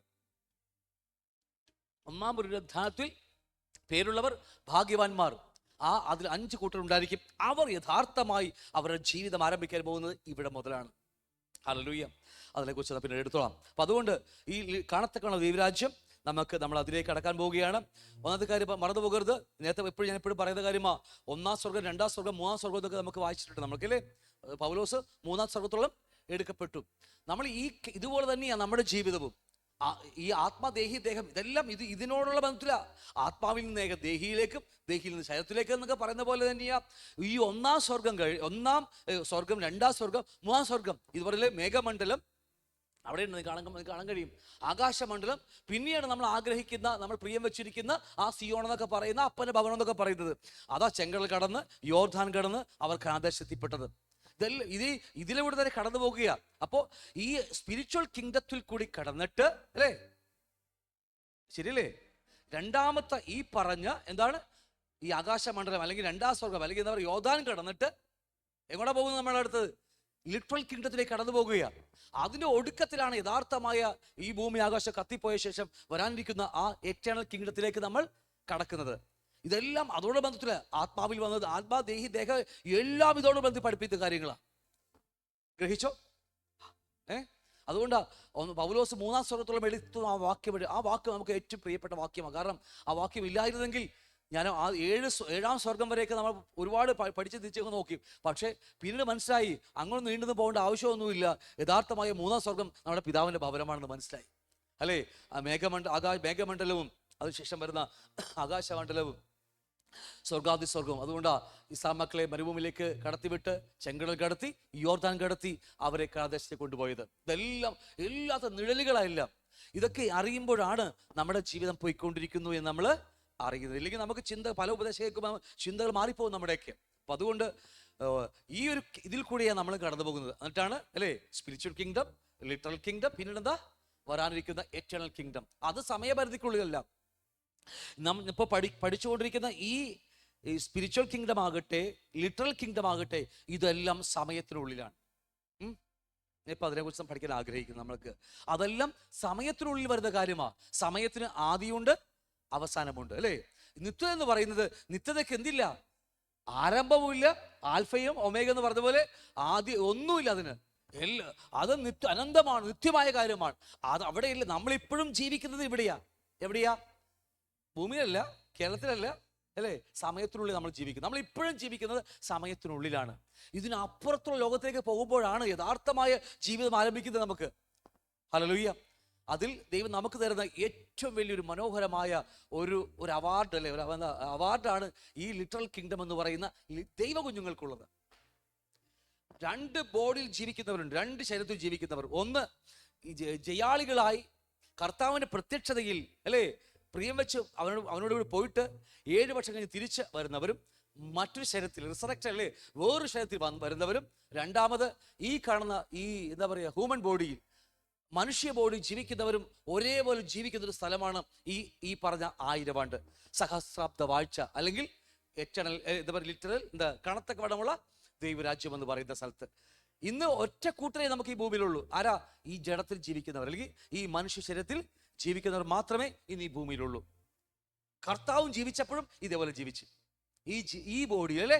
എന്നാൽ രണ്ടാമത് വരാനിരിക്കുന്ന ഈ ലിറ്ററൽ കിങ്ഡത്തിൽ ഈ 1000 ആണ്ടിൽ നമുക്ക് 2 ശരീരങ്ങൾ കാണാൻ കഴിയും. ഒന്ന് നിന്നതിപ്പിന് അമേരിക്കയിൽ പോകാൻ കഴിയുന്ന, അല്ലെങ്കിൽ അല്ലേ മതിൽ ഇടിച്ച് അകത്തൂടി പോകുന്ന വേറെ ശരീരത്തിൽ ജീവിക്കുന്നവരും. അത് വേറെ ആരുമല്ല, ഇവിടുന്ന് ജയാളികളായി പോയ ഈ കൂട്ടര. രണ്ടാമത് ഈ പറഞ്ഞ പോലെ ജാതികളുണ്ടാവും ഇതേ ശരീരത്തിൽ, അല്ലേ? യഹൂദന്മാരുണ്ടാകും. 1,40,000 പേര് ഈ ശരീരത്തിലുണ്ടായിരിക്കും. അതിനെക്കുറിച്ചൊക്കെ പിന്നീട് ഞാൻ സംസാരിക്കും. അപ്പം അതുകൊണ്ട് ഇപ്പോഴും നമ്മൾ ജീവിക്കുന്നത് സമയത്തിനുള്ളിലാണ്. ഇതല്ല യഥാർത്ഥമായ നിത്യത ആരംഭിക്കുന്നത്. പക്ഷെ അതുകൊണ്ടാണ് നമ്മുടെ ഹൃദയത്തിനകത്ത നിത്യത ആരംഭിക്കുന്നത് ഞാൻ പറഞ്ഞത്, അല്ലേ? എപ്പോഴും നമ്മൾ പറയുന്നുണ്ട് യഥാർത്ഥമായ, കഴിഞ്ഞ ദിവസം നീ പറഞ്ഞതുപോലെ ഒരു വഴി വെട്ടിക്കൊണ്ടിരിക്കുക നമ്മൾ. ഈ ഭൂമിയിൽ എവിടെയെങ്കിലും വഴി വെട്ടിയാൽ അത് സമയത്തിനുള്ളിലായതുകൊണ്ട് എവിടെയും പോയി അവസാനിക്കും. പക്ഷെ സമയത്തിന് അപ്പുറമുള്ളൊരു കാര്യമുണ്ട്. നമ്മുടെ അകത്ത് വീണ്ടും ജനിച്ച പുതുമനുഷ്യൻ, അവൻ സമയത്തിന് അപ്പുറമുള്ളവനാ, അല്ലേ? വീണ്ടും ജനിച്ച പുതിയ ആത്മാവാകട്ടെ, അല്ലെ പുതിയ മനുഷ്യൻ ആരുമാകട്ടെ, അവൻ സമയത്തിന് അപ്പുറമുള്ളവനാ. അതുകൊണ്ട് അവനിലൂടെ നമ്മൾ അവനെ വളരെ എന്താ പറയുക പ്രാധാന്യം അറിയിച്ചു പോകുന്നത്, അല്ലേ? ഇന്ന് കർത്താവിനെ കൊണ്ട് അത് നേടാം ഇത് നേടാന്നൊക്കെ പറഞ്ഞ് പോകുമ്പോൾ, അല്ലേ, ഒരു കാര്യം ഓർക്കണം, സമയത്തിനുള്ളിൽ അതെല്ലാം കിട്ടുന്നത്. നമ്മുടെ സമ്പത്താവട്ടെ, നമ്മുടെ ജോലി ആവട്ടെ, പ്രൊമോഷൻ ആകട്ടെ, എല്ലാം സമയത്തിനുള്ളിലാണ്. അതെല്ലാം ഒടുക്കമുണ്ട്. സമയത്തിന് എന്തുണ്ട്? ആരംഭമുണ്ട്, ഒടുക്കമുണ്ട്. പക്ഷേ അതുകൊണ്ട് ആ പുതിയ മനുഷ്യന്, വീണ്ടും ജനിക്കപ്പെട്ട പുതുമനുഷ്യൻ, അവൻ നിത്യമായ മനുഷ്യനാണ്. അവനിൽ എന്തിരിക്കുന്നു? പിതാവിന്റെ ബീജം ഇരിക്കുന്നു, അല്ലെ? പിതാവിനെ വിത്തിരിക്കുന്നു. പിതാവ് ആരാ? നിത്യനാണ്. ആരംഭമില്ല അവസാനമില്ല എന്ന് പറഞ്ഞ പോലെ. പക്ഷെ നമുക്ക് ആരംഭമുണ്ട് കേട്ടോ. നമുക്ക് നമ്മുടെ കർത്താവിന്, നമ്മുടെ ദൈവത്തിന് ആരംഭമില്ല അവസാനവുമില്ല. പക്ഷെ നമുക്കെന്തുണ്ട്? പറ, നമുക്കെന്തുണ്ട്? ആരംഭമുണ്ട്. ഞാൻ പറഞ്ഞു നമുക്ക് പുറത്തുള്ളതല്ല, നമുക്ക് എന്തൊക്കെയുണ്ട്? ആരംഭമുണ്ട്, അവസാനമില്ല.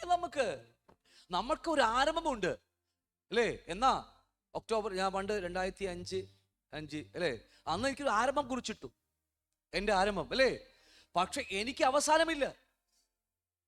എൻ്റെ ജീവൻ നിത്യമാണ്, അനന്തമാണ് നമ്മുടേക്കത്. ദൈവത്തിന് എന്താ പറയുക, ദൈവത്തിന് എന്തില്ല? ആരംഭവുമില്ല, അവസാനം. പക്ഷെ എനിക്ക് ആരംഭമുണ്ട്. ക്ലിയർ ആണോ? അനന്തമായി ജീവിക്കേണ്ട നമുക്ക് അവസാനം ഇല്ലാത്തവരായിരിക്കുന്ന ആൾക്കാർ മുഴുവനും. വേണമെങ്കിൽ അവസാനമാക്കാൻ ചെയ്യാം, വേണല്ലേ? നമുക്ക് വിട്ടുപോകട്ടെ. അപ്പൊ എന്നാലും നമ്മൾ സമയപരിധിക്കുള്ളിൽ, അതുകൊണ്ടാണ് നമ്മൾ കഴിഞ്ഞ ദിവസങ്ങൾക്ക് ടൈമിനെ കുറിച്ച് പഠിച്ചപ്പോൾ നമ്മൾ കണ്ടു കഴിഞ്ഞ കാര്യമാ, ഈ ഭൂമി 7000 വർഷം എന്ന് പറയുന്ന ചെറിയ പീരീഡ്, 7000 വർഷം, ഇത്ര മണിക്കൂർ, നിസ്സാര മണിക്കൂർ മാത്രമേ ഉള്ളൂ എന്ന് പറയുന്ന മണിക്കൂറിനുള്ളിൽ ദൈവം ഈ ഭൂമിയെ ഓടിച്ചു കൊണ്ടിരിക്കുന്നത് അല്ലേ? ദൈവം ഈ ഭൂമിയെ 7000 വർഷം വെറും അത്ര മണിക്കൂർ മാത്രമുള്ള ഈ ഭൂമിയെ ഓടിച്ചുകൊണ്ടിരിക്കുക അല്ലേ? നമുക്കറിയാം. അതിനകത്താണ് AD 32 യഥാർത്ഥമായി കർത്താവ് മരിച്ചത്. ഈ ഡേറ്റ് ഓഫ് പ്രായം കൊടുത്തില്ലേ എല്ലാവരുടെ മാതം 600 അല്ലേ? മൃദുശലം 969 ഒക്കെ പറഞ്ഞതിന് ആയുസ് കൊടുത്തത് കണക്കൂട്ടി പഠിക്കാൻ വേണ്ടി നമുക്കൊരു വലിയൊരു പഠനം ഞാൻ കഴിച്ചത് അതിൻ്റെ പിന്നിൽ. അപ്പോൾ അതുകൊണ്ട് AD 32 ബന്ധത്തിൽ കർത്താവ് മരിക്കുമ്പോൾ ശരിക്കും പറഞ്ഞാൽ ഈ 4 ദിവസം കഴിഞ്ഞ്, പണ്ട് ഇവിടെ പഠിച്ചു തോന്നുന്നുണ്ടല്ലേ, 4 ദിവസം കഴിഞ്ഞ് കർത്താവ് ഞായറാഴ്ച ഹോശന പാടിക്കൊണ്ട് കർത്താവ് അല്ലേ ഇറങ്ങി വന്നു, യെരൂശലേമിലേക്ക് വന്നു. 4 ദിവസം കഴിഞ്ഞ് കർത്താവ് ക്രൂശിൽ മരിച്ചു. ഇതെല്ലാം ഈ ഭൂമിയോട് ബന്ധത്തിൽ നമുക്ക് പഠിക്കാൻ കഴിയും. പെസക നടത്താൻ വേണ്ടി ഒരു എന്താ പറയുക, ആടിനെ എടുത്ത് അവരുടെ വീടിന് മുമ്പിൽ കെട്ടിയിടും. കാണത്തക്കവണ്ണം 4 ദിവസം കെട്ടിയിടും. ചുരങ്ങോ ചൊറിയോ പിന്നെ എന്തൊക്കെയാ, മുടന്തോ കുരുടത്തമോ ഉണ്ടെന്ന് അറിയാൻ വേണ്ടി. എന്നിട്ടാണ് യാഗം അർപ്പിക്കുന്നത്. ഇതെന്തു പഠിച്ചാലും എല്ലാം ഈ സമയത്തെക്കുറിച്ചും അത് കാണാൻ കഴിയും നമുക്ക്. കർത്താവ് യെരൂശലേമിലേക്ക് വന്നു ഹോശന പാടിക്കൊണ്ട് 4 ദിവസം, 5 അല്ലേ, 5 എന്താ പറയുക, ന്യായാസനങ്ങളിൽ പിലാത്തോസിന്റെ എല്ലാ പലയിടത്തും ആ വിധിക്ക് മുമ്പായിട്ട് എല്ലാവരും തിരിച്ചും മറിച്ചും പരിശോധിച്ച് യേശുവിനെ ഒരു പാവവും കണ്ടില്ല. ഈ 4 ദിവസം കർത്താവിനെ പരിശോധിക്കുകയായിരുന്നു. എന്നിട്ടാണ് 5 കോടതിയിൽ വിധിച്ചത്. അങ്ങനെയല്ലേ? ആണില്ലയോ? ഒരു ഊനവുമില്ലെന്ന് കണ്ടെത്തിയിട്ടാണ് ആ ഊനമില്ലാത്ത മൃഗത്തെ യാഗമാക്കിയത്. അതുപോലെ ഈ 4 ദിവസം കഴിഞ്ഞിട്ട് കർത്താവ് ഭൂമിയിലേക്ക് ഇറങ്ങി വന്നത് പാപത്തിൽ കിടന്ന മാനവരാശിയെ രക്ഷിക്കാനായിട്ട്. അയ്യോ, നീ എന്താ മിണ്ടായിരിക്കുന്നില്ല എല്ലാവരും? 4 ദിവസം അല്ലേ? 4000 വർഷം, ആദം മുതൽ അബ്രഹാം വരെ 2000, അബ്രഹാം മുതൽ യേശു 2000, 4 ദിവസം കഴിഞ്ഞിട്ടാണ് കർത്താവ് ഭൂമിയിലേക്ക് ഇറങ്ങി വന്നത്. ഇതെല്ലാം പഠിക്കുമ്പോൾ നമുക്ക് ഇതെല്ലാം ഒന്നിലേക്ക് പോയിക്കൊണ്ടിരിക്കുക, സമാപ്തിയിലേക്ക് പോയിക്കൊണ്ടിരിക്കുക നമ്മുടെ ജീവിതം. ഹല്ലേലൂയ. അപ്പം അതുകൊണ്ട് നമുക്കറിയാം അത് വളരെ ചുരുക്കം. അതുകൊണ്ട് ഈ 7000 വർഷം മാത്രം ആയുസ്സുള്ള ഈ ഭൂമിക്കകത്ത് ഇനി വരാൻ പോകുന്ന ഒറ്റ കാര്യം മാത്രമേ ഉള്ളൂ. കർത്താവിന് വരവിപ്പ് സംഭവിക്കാൻ പോകുന്നു അല്ലേ? ഒരു 7 വർഷം അവിടെ കിടക്കുന്നുണ്ട്. നമുക്കറിയാം ഇനി വരാൻ പോകുന്ന ഏറ്റവും മനോഹരമായ ഒരു ദിവസങ്ങൾ എന്ന് പറയുന്നത് ഇതിന് ശേഷം വരുന്നത് 1000 ആണ്ടാ. ഹല്ലേലൂയ. ആ 7ാം ദിവസമായ അതുകൊണ്ട് ഉൽപ്പത്തി പുസ്തകത്തിൽ പഠിക്കുമ്പോൾ 7ാം ദിവസം സ്വസ്ഥത അനുഭവിച്ചു. ആരനുഭവിച്ച സ്വസ്ഥത? കർത്താവ് ഈ 6 ദിവസം എന്തോരം കഷ്ടപ്പെട്ടെന്നറിയാമോ? ഒരു വെയിലേറ്റല്ലേ അല്ലെ? വെയിൽ കൊണ്ട് കർത്താവ് പാടുപെട്ട് എന്തോരം കൂലിപ്പണി ചെയ്ത്. അങ്ങനെയാണോ? അങ്ങനെയൊന്നുമല്ലേ. കർത്താവ് ചുമ്മാ ഉണ്ടാകട്ടെ എന്ന് പറയാൻ എല്ലാം ഉണ്ടാക്കുന്ന വലിയ ദൈവം നമ്മുടെ കർത്താവ്. 7ാം ദിവസം സ്വസ്ഥ അനുഭവിച്ചത് എനിക്ക് നിങ്ങൾക്കും വേണ്ടിയാ. കർത്താവ് 7ാമത്തെ ദിവസം സ്വസ്ഥത അനുഭവിച്ചത് ആ 7ാമത്തെ ദിവസമായ 1000 ആണ്ടിൽ ഞാനും നിങ്ങളും അവനോടുകൂടി സ്വസ്ഥമായിരിക്കാൻ വേണ്ടിയാ. ഞാൻ പറഞ്ഞത് മനസ്സായോ? നമ്മൾ ഇന്ന് സ്വസ്ഥതയില്ല. നമുക്കറിയാം, എവിടെ പോയാലും കുത്തും അല്ലേ? എവിടെ പോയാലും നമുക്ക് സ്വസ്ഥതയില്ല, ഒരു നന്മയും ഇല്ല. നമുക്കറിയാം. കാരണം നമ്മളെ ലോകം വെറുക്കാൻ കാരണം, എല്ലാവരും നമ്മൾ തള്ളിപ്പറയാൻ കാരണം മറ്റൊന്നുമല്ല, നമ്മുടെ നിത്യത അത്രയും മാത്രം ഉള്ളത് കൊണ്ട് നമ്മളെക്കുറിച്ച്. ഹല്ലേലൂയ. ലോകം വെറുക്കുന്നത് എന്ത് സഹോദരങ്ങളെ? ലോകം നമ്മെ എന്തുകൊണ്ടാണ് വെറുക്കുന്നത്? നമ്മുടെ പ്രിയപ്പെട്ടവർ എന്തുകൊണ്ടാണ് നമ്മൾ വെറുക്കുന്നത്? ഇപ്പം ഞാനൊരു വീട് പണിതിട്ട് വെക്കാൻ വേണ്ടി അതിന് കന്നിമൂലയിലാണ് ബാത്റൂം എന്നൊക്കെ പറഞ്ഞ് അത് പോണില്ല. മിണ്ടില്ല നിങ്ങൾ. അത് പാസ്റ്ററിന്റെ വീടല്ലേ, ആ കിടക്കട്ടെ. നമുക്ക് അതൊക്കെ നോക്കി വെക്കാൻ പറ്റുമോ? അല്ല അല്ലേ? ഈ ലോകം നമ്മൾ നിന്ദിക്കുക, അവിടെ കിടക്കട്ടെ. നമുക്കെന്താ? കർത്താവിന് തോന്നിയാൽ വെക്കട്ടെ, അത്രേ ഉള്ളൂ.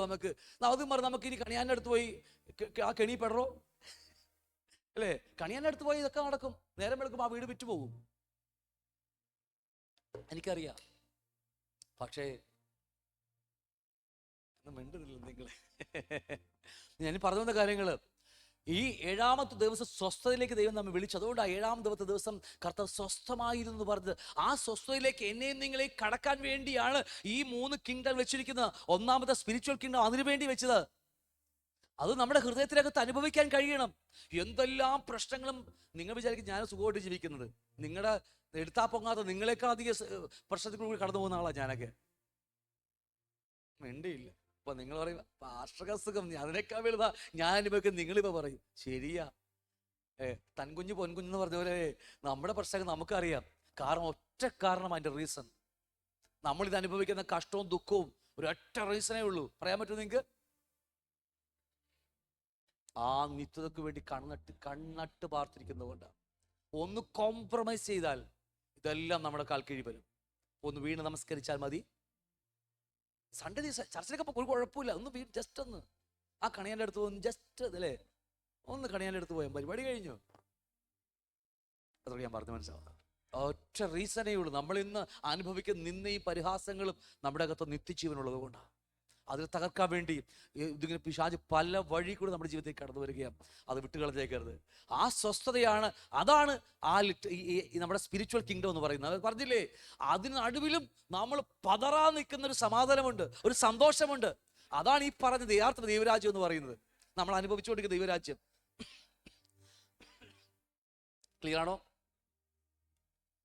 ഞാൻ കഴിഞ്ഞ 2-3 ആഴ്ചയും കുറച്ച് മാസങ്ങളായി തൊണ്ട വെള്ളമായിരിക്കുന്നു.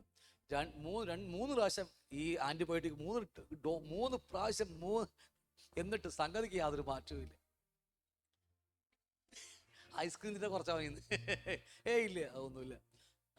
അപ്പൊ എന്താണെങ്കിലും ഞാൻ പറഞ്ഞു വന്നത്, ആ ഏഴാമത്തെ ദിവസമായ സ്വസ്ഥതയിലേക്കാണ് നമ്മളിപ്പോൾ കടക്കാൻ പോകുന്നത്. അതിലേക്കാണ് നമ്മുടെ ഈ രണ്ടാമത്തെ നമ്മുടെ അടുത്ത യാത്ര പോകാൻ പോകുന്നത്. ഇത്ര നിങ്ങൾക്ക് പറഞ്ഞ മനസ്സിലായോ? അതാണ് നേരത്തെ പറഞ്ഞുള്ളത്, ഏദൻ തോട്ടം, നഷ്ടപ്പെട്ടു പോയ ഏദൻ തോട്ടം മടങ്ങി വരുന്നു. നീ എടുത്ത് പഠിച്ചു. ഞാൻ ഇന്ന് ഇന്നല്ല, അടുത്ത ആഴ്ച ഞങ്ങളോട് എടുക്കും. ഉൽപ്പത്തി പുസ്തകത്തിൽ 7 അനുഗ്രഹങ്ങളാണ് നമുക്ക് ദൈവം വെച്ചത്, അല്ലേ?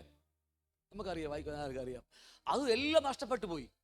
അതിൽ നമ്മൾ പണ്ട് പഠിച്ചിട്ടുണ്ട്, ഈ എന്താ പറയുക, സന്താനപുഷ്ടിയുള്ളവരായി പെരുകി നിറഞ്ഞ് അടക്കി വാഴുക എന്നൊക്കെ പറഞ്ഞത് പെടുന്ന കാര്യമാണ്. വാഴ്ച വരാൻ പോകുന്നത് എവിടെയെന്നറിയാമോ? ഈ 1000 ആണ്ടിലേക്കാണ് ഈ വാഴ്ചകളൊക്കെ സംഭവിക്കാൻ പോകുന്നത്. അപ്പൊ അതുകൊണ്ട് ഞാൻ പറഞ്ഞത്, ഏദൻ തോട്ടം കർത്താവ് മനുഷ്യർക്ക് കൊടുത്തു, യഹോവയായ ദൈവം മനുഷ്യർക്ക് കൊടുത്തെങ്കിലും അത് നഷ്ടപ്പെട്ടു പോയെങ്കിലും അത് അവിടെ തന്നെയുണ്ട്. അത് മടക്കി കൊണ്ടുവരാൻ പോകുക. ആ മടക്കി വരുത്തുമ്പോൾ നമ്മളും കൂടി അവിടെ ഉണ്ടാകണമെന്ന് ആഗ്രഹിച്ചുകൊണ്ട് കർത്താവ് ഇന്ന് നമ്മളെ സഹിക്കുന്നത്. കർത്താവ് നമ്മളിന്ന് സഹിക്കുന്നത്, അല്ലേ? നമ്മളെ ഏത് വിധേനയും അവിടെ എത്തിക്കുക. ആ മനോഹരമായ സ്വസ്ഥത അനുഭവിക്കാൻ ദൈവം നമ്മെ വിളിച്ചിരിക്കുകയാണ്. അതാണ് യഥാർത്ഥമായ ലിറ്ററൽ കിങ്ഡം എന്ന് പറയുന്നത്. ഞാനിപ്പോൾ പതിയെ തുടങ്ങി വെക്കുക എന്ന് കേട്ടോ.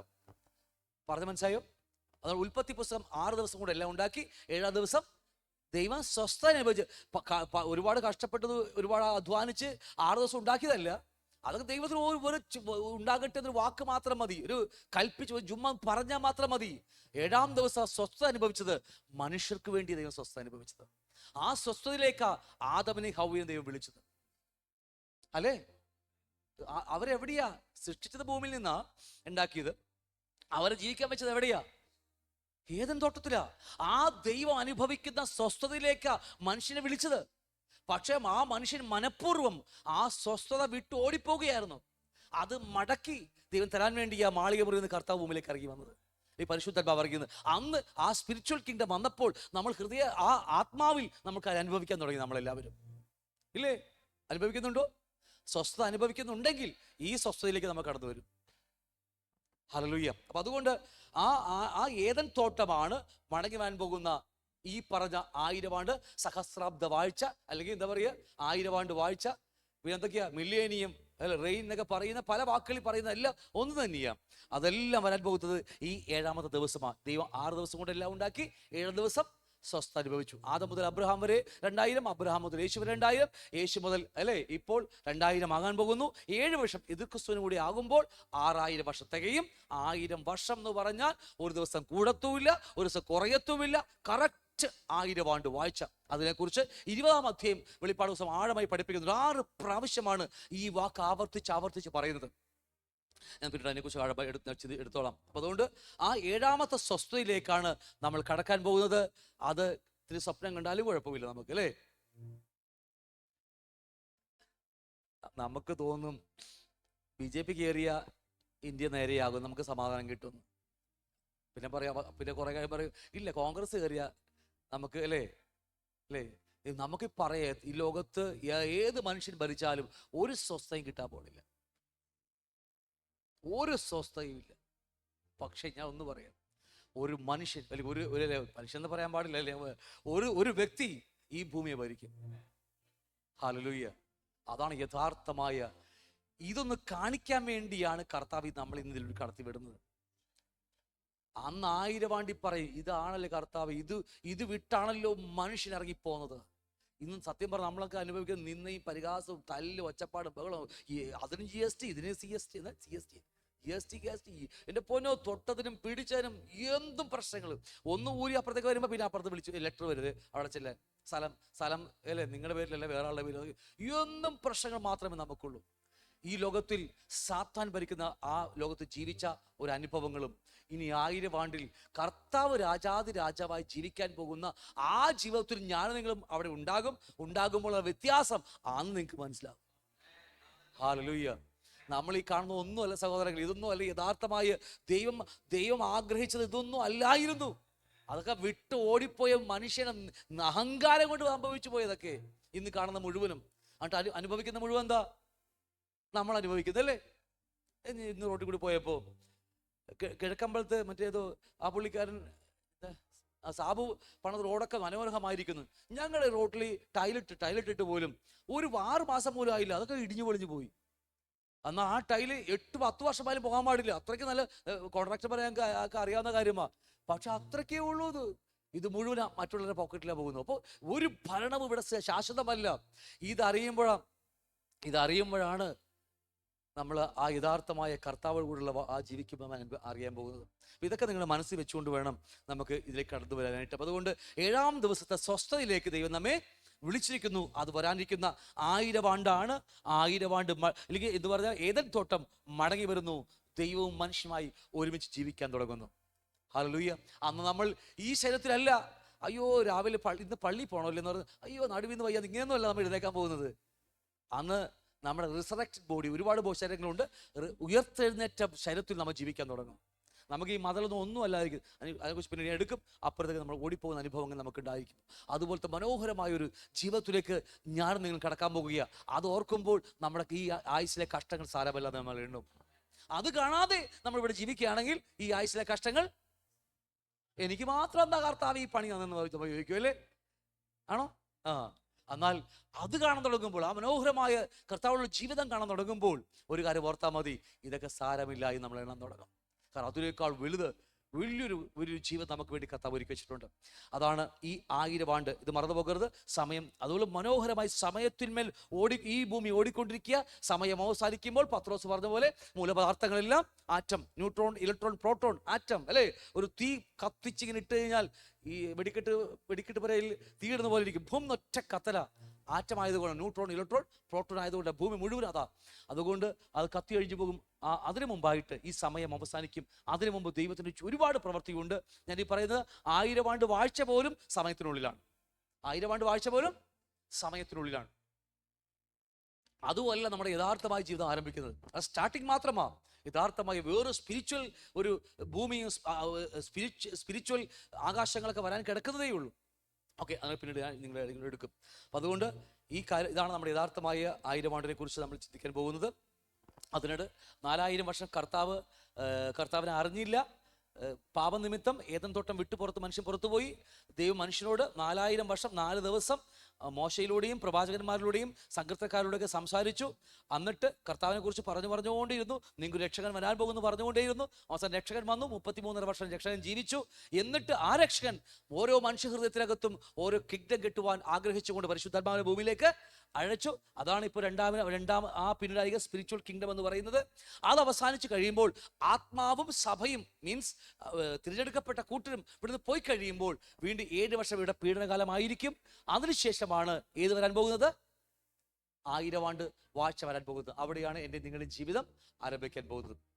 അപ്പം അതുകൊണ്ട് ഇവിടെ നമുക്കറിയാം, ഏദൻ പറുദീസ വിട്ടുപോയ മനുഷ്യൻ, സാത്താൻ ഭരിക്കുന്ന, മരണത്തിന് അധികാരിയായ പിശാച് ഭരിക്കുന്ന ഭൂമിയിൽ അല്ലേ നമ്മൾ ജീവിച്ച് അതിലൂടെ നമ്മളെ കടത്തിവിടുകയാണ് അല്ലേ. കടത്തിവിട്ടിട്ട് അവർ ഈ സാത്താൻ നമുക്ക് ചിന്തിക്കാൻ വേണമെങ്കിൽ ഇങ്ങനെ ചിന്തിക്കാൻ പറ്റും. സാത്താനെ വേണമെങ്കിൽ ദൈവത്തിന് അന്ന് തന്നെ അല്ലേ ജയിലടച്ചാൽ പോരായിരുന്നോ, അല്ലെ തുറങ്കിലടിച്ചാൽ പോരായിരുന്നോ, നമ്മളൊക്കെ മര്യാദക്ക് ജീവിക്കുമല്ലേ? തോന്നാറില്ല നമുക്ക്.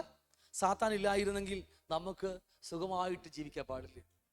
കർത്താവ് ഞങ്ങൾ എല്ലാ ദിവസവും നിന്നെ ആരാധിക്കാൻ പറ്റും അല്ലേ, എല്ലാ ദിവസവും പള്ളി വന്നേക്കാം ഞങ്ങൾ.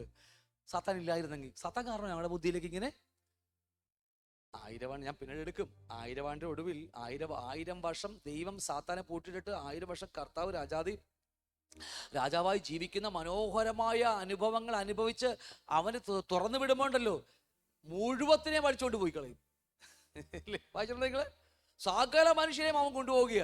എന്നിട്ട് കർത്താവിനെതിരെ യുദ്ധത്തിന് വരും, ഗോഗുമാഗോഗ യുദ്ധത്തിന്. എത്ര ഭയാല മനുഷ്യൻ എന്ന് പറയുന്നത് ഇത്രയേ ഉള്ളൂ. അതുകൊണ്ട് ആ സാത്താനെ ഇന്ന് ഭൂമിയിൽ, ഇന്നല്ല അന്ന് മുതൽ ഇന്ന് വരെ ഭൂമിയിൽ ഇട്ടിരിക്കുന്നത് ദൈവം നമ്മെ പരിശോധിക്കാൻ വേണ്ടിയാണ്, നമ്മളെ പരിശോധിക്കാൻ വേണ്ടിയാണ്. ഹല്ലേലൂയ. അവൻ നമുക്ക് ഒരു ടെസ്റ്റിനുള്ള ഒരു ഉപാധിയാണ്. പലതും ടെസ്റ്റ് ഉണ്ട് നമുക്ക്, അതിൽ ഏറ്റവും വലിയൊരു ഉപാധിയാണ് പിശാച് എന്ന് പറയുന്നത്. ഹല്ലേലൂയ. ഞാൻ പറഞ്ഞ മനസ്സിലാവുന്നുണ്ടോ? അതുകൊണ്ട് നമ്മളെ പരിശോധിക്കുവാൻ നമ്മുടെ യഥാർത്ഥമായ നമ്മുടെ ദൈവത്തോടുള്ള സ്നേഹമുണ്ടോ അല്ലേ? നമ്മൾ പറയും ഒന്നുമില്ലാതിരിക്കുമ്പോൾ പറയും കർത്താവിന് ഭയങ്കര പ്രണയമാണ്, ഇഷ്ടം എന്നൊക്കെ പറയും. പക്ഷെ എന്തെങ്കിലും കിട്ടിക്കഴിയുമ്പോൾ പിന്നെ നമ്മൾ തിരക്കാണ്, എനിക്ക് അവിടെ പോകണം, ഇവിടെ ടൂർ ഉണ്ടായെന്നൊക്കെ പറഞ്ഞ് നമ്മൾ കറങ്ങി നടക്കും. മനുഷ്യൻ എന്ന് പറയുന്നത് ഇത്രയ്ക്കേ ഉള്ളൂ. മനുഷ്യൻ നിന്നിപ്പിന് അവന് സ്വഭാവം മാറിപ്പോവും. അപ്പൊ അതുകൊണ്ട് ഈ ഭൂമിക്കകത്ത് സത്തൻ ഭരിക്കുന്ന ഈ ലോകത്തിനകത്ത് മനുഷ്യ ഇട്ടിട്ട് അതിൽ നിന്ന് ഒരു പരിശോധിച്ച് അവൻ നിലവുകൾ അറിഞ്ഞ് ദൈവം ജയാളികളാകുന്ന കൂട്ടരെ കർത്താവ് കൊണ്ടുപോകും. പിന്നെ 7 വർഷം മണിയറയിലായിരിക്കും. പിന്നീട് സമയമുള്ളവർ എടുത്തോളാം. ആകാശ മണിയറയിൽ 7 വർഷം മണവാളിന്റെ കൂടെ ആയിരിക്കും. പിന്നീടാണ് ഈ പറഞ്ഞതുപോലെ സകല വിശുദ്ധന്മാരുമായിട്ട് ഭൂമിയിലേക്ക് കർത്താവ് ഇറങ്ങി വരുന്നത് അല്ലേ? ആരാ പ്രവചിച്ചതാരാ? 7-മനായ ഹാനോക്ക് ഇങ്ങനെ പ്രവചിച്ചു അല്ലേ? പ്രവാചകനായ ഹാനോക്ക് പ്രവാചകനായിരുന്നു. ഹാനോക്ക് ഏറ്റവും വലിയ പ്രവാചകനാണ് ഹാനോക്ക് ഇല്ലേ? എന്താ പ്രവചിച്ചത്? ഒറ്റ പ്രവചനം ഉണ്ടാവട്ടെ, പുള്ളി ഒറ്റ പ്രവചനം പ്രവചിച്ചിട്ടുണ്ടാവുള്ളൂ. എൻ്റെ ഓർമ്മ ശരിയാണെങ്കിൽ അല്ലെ, ഒറ്റ പ്രവചനം മാത്രമേ പുള്ളി പ്രവചിച്ചിട്ടുണ്ടാവുള്ളൂ. എന്താ? 1000 വിശുദ്ധന്മാരുമായിട്ട് കർത്താവ് ഭൂമിയിലേക്ക് ഇറങ്ങി വരാൻ പോകുന്നു. അവിടെ മുതലാണ് യഥാർത്ഥമായ 1000 ആണ്ട് മില്ലേനിയം അല്ലേ വയ്ക്കുന്നത്. 2 കൂട്ടരുണ്ട് നമുക്ക് പിന്നെ എടുക്കുക അതിനെ കുറിച്ച്. ഒന്ന് ഭൂമിയിൽ നിന്ന് കടന്നു വരുന്നവരും, വേറൊരു കൂട്ടർ സ്വർഗത്തിലേക്ക് പോയിട്ട് തിരിച്ചു മടങ്ങി വരുന്നവരും. 2 വ്യത്യസ്തമായ കൂട്ടർ നമുക്ക് അതിനെക്കുറിച്ച് എടുത്തോളാം. അപ്പോൾ ഇവിടെ എങ്ങനെയായിരിക്കും നമ്മുടെ ജീവിതം കുറിച്ചൊക്കെ അല്പമായി ചിന്തിക്കും നമ്മൾ. അതുകൊണ്ട് സമയപരിധിക്കുള്ളിൽ ദൈവം നമ്മൾ ചെയ്തുകൊണ്ടിരിക്കുകയാണ്. ഈ ഒരു പിക്ചർ നിങ്ങൾ ഒരിക്കലും മറന്നു പോകരുത്. ഈ ലോകത്ത് ദൈവം ചെയ്തുകൊണ്ടിരിക്കുന്ന കാര്യമാണ്. 7000 വർഷം മാത്രം ആയുസ്സുള്ള ഭൂമിക്കകത്ത് സഭാ പീരീഡിനെ കുറിച്ചും 7 വർഷം ആന്റി ക്രൈസ്റ്റിന്റെ വാഴ്ചയെക്കുറിച്ചും 1000 ആണ്ടിനെ കുറിച്ചൊക്കെ ഏറ്റവും മനോഹരമായി ഈ ഒറ്റ പിക്ചർ നമുക്കറിയാം. നമ്മുടെ ഇത് നമ്മുടെ മനസ്സിൽ കടന്നാൽ തീർച്ചയായും നമുക്ക് കർത്താവിന്റെ വരവിനെ കുറിച്ച് നമുക്ക് അറിയാൻ കഴിയും. ഇന്നുമാകട്ടെ നമുക്ക് പണ്ട് പഠിച്ചതാ, ജസ്റ്റ് ഒന്ന് ഓടിച്ചു വിട്ടേക്കാം. വെളിപ്പാട് 3:21 പറയാ. ലവോദിക്ക സഭയോട് പറയുന്ന കാര്യം എന്താ? ജയിക്കുന്നവന് ഞാൻ എന്നോടുകൂടെ എൻ്റെ സിംഹാസനം ഇരിപ്പാൻ,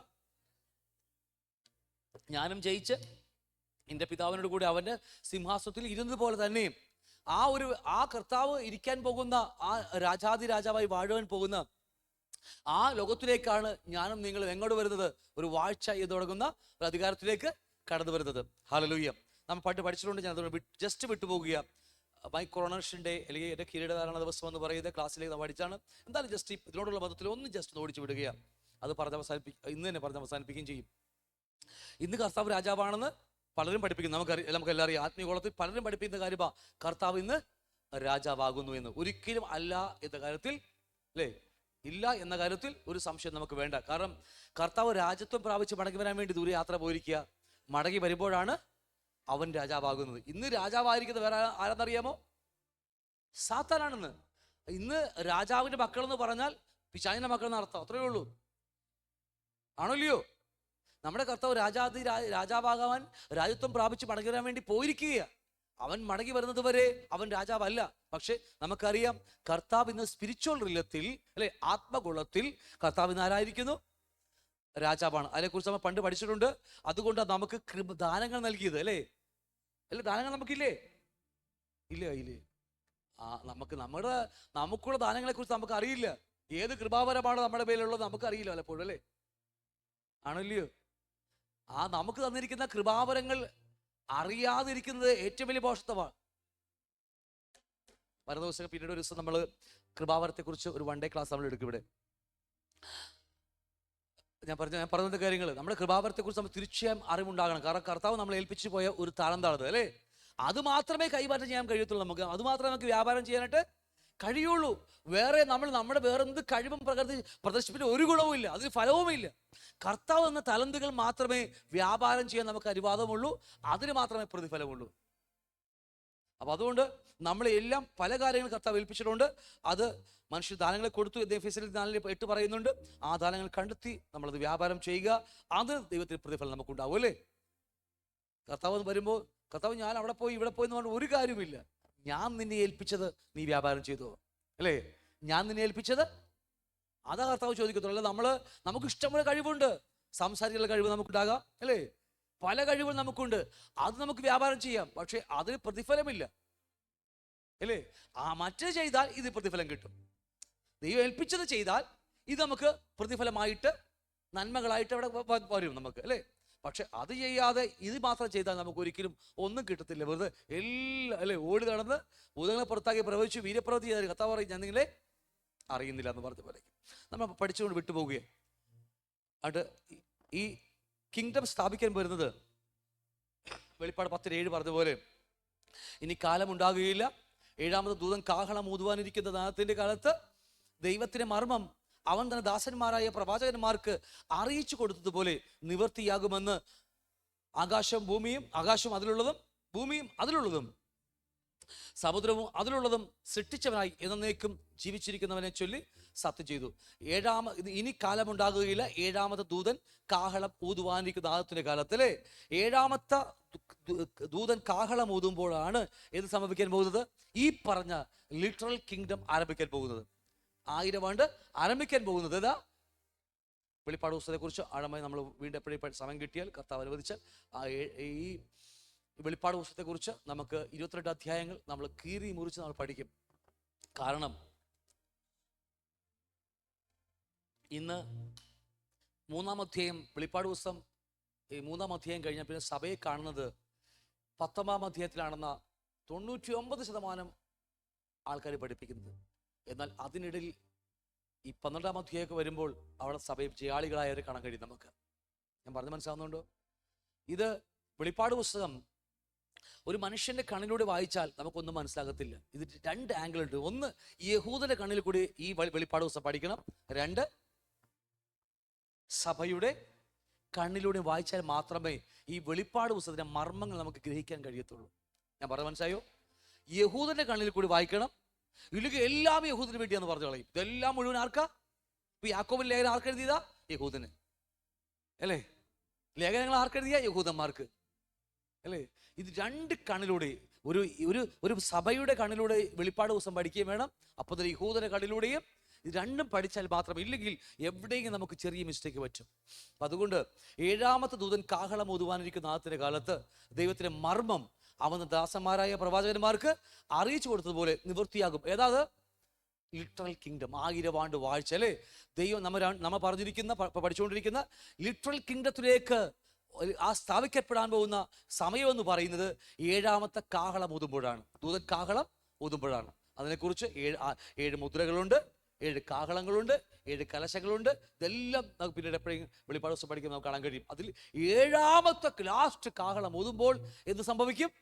കർത്താവ് തന്റെ രാജ്യത്വം ഭൂമിയിൽ സ്ഥാപിക്കും. അവിടെയാണ് നമ്മളിപ്പോൾ പഠിച്ചുകൊണ്ടിരിക്കുന്ന ഈ എന്താ പറയുക ലിറ്ററൽ കിങ്ഡം എന്ന് പറയുന്ന കാണത്തക്ക വണ്ണമുള്ള ദൈവരാജ്യം ആരംഭിക്കുന്നത് 7ാമത്തെ കാഹളം ഊതുമ്പോഴാണ്.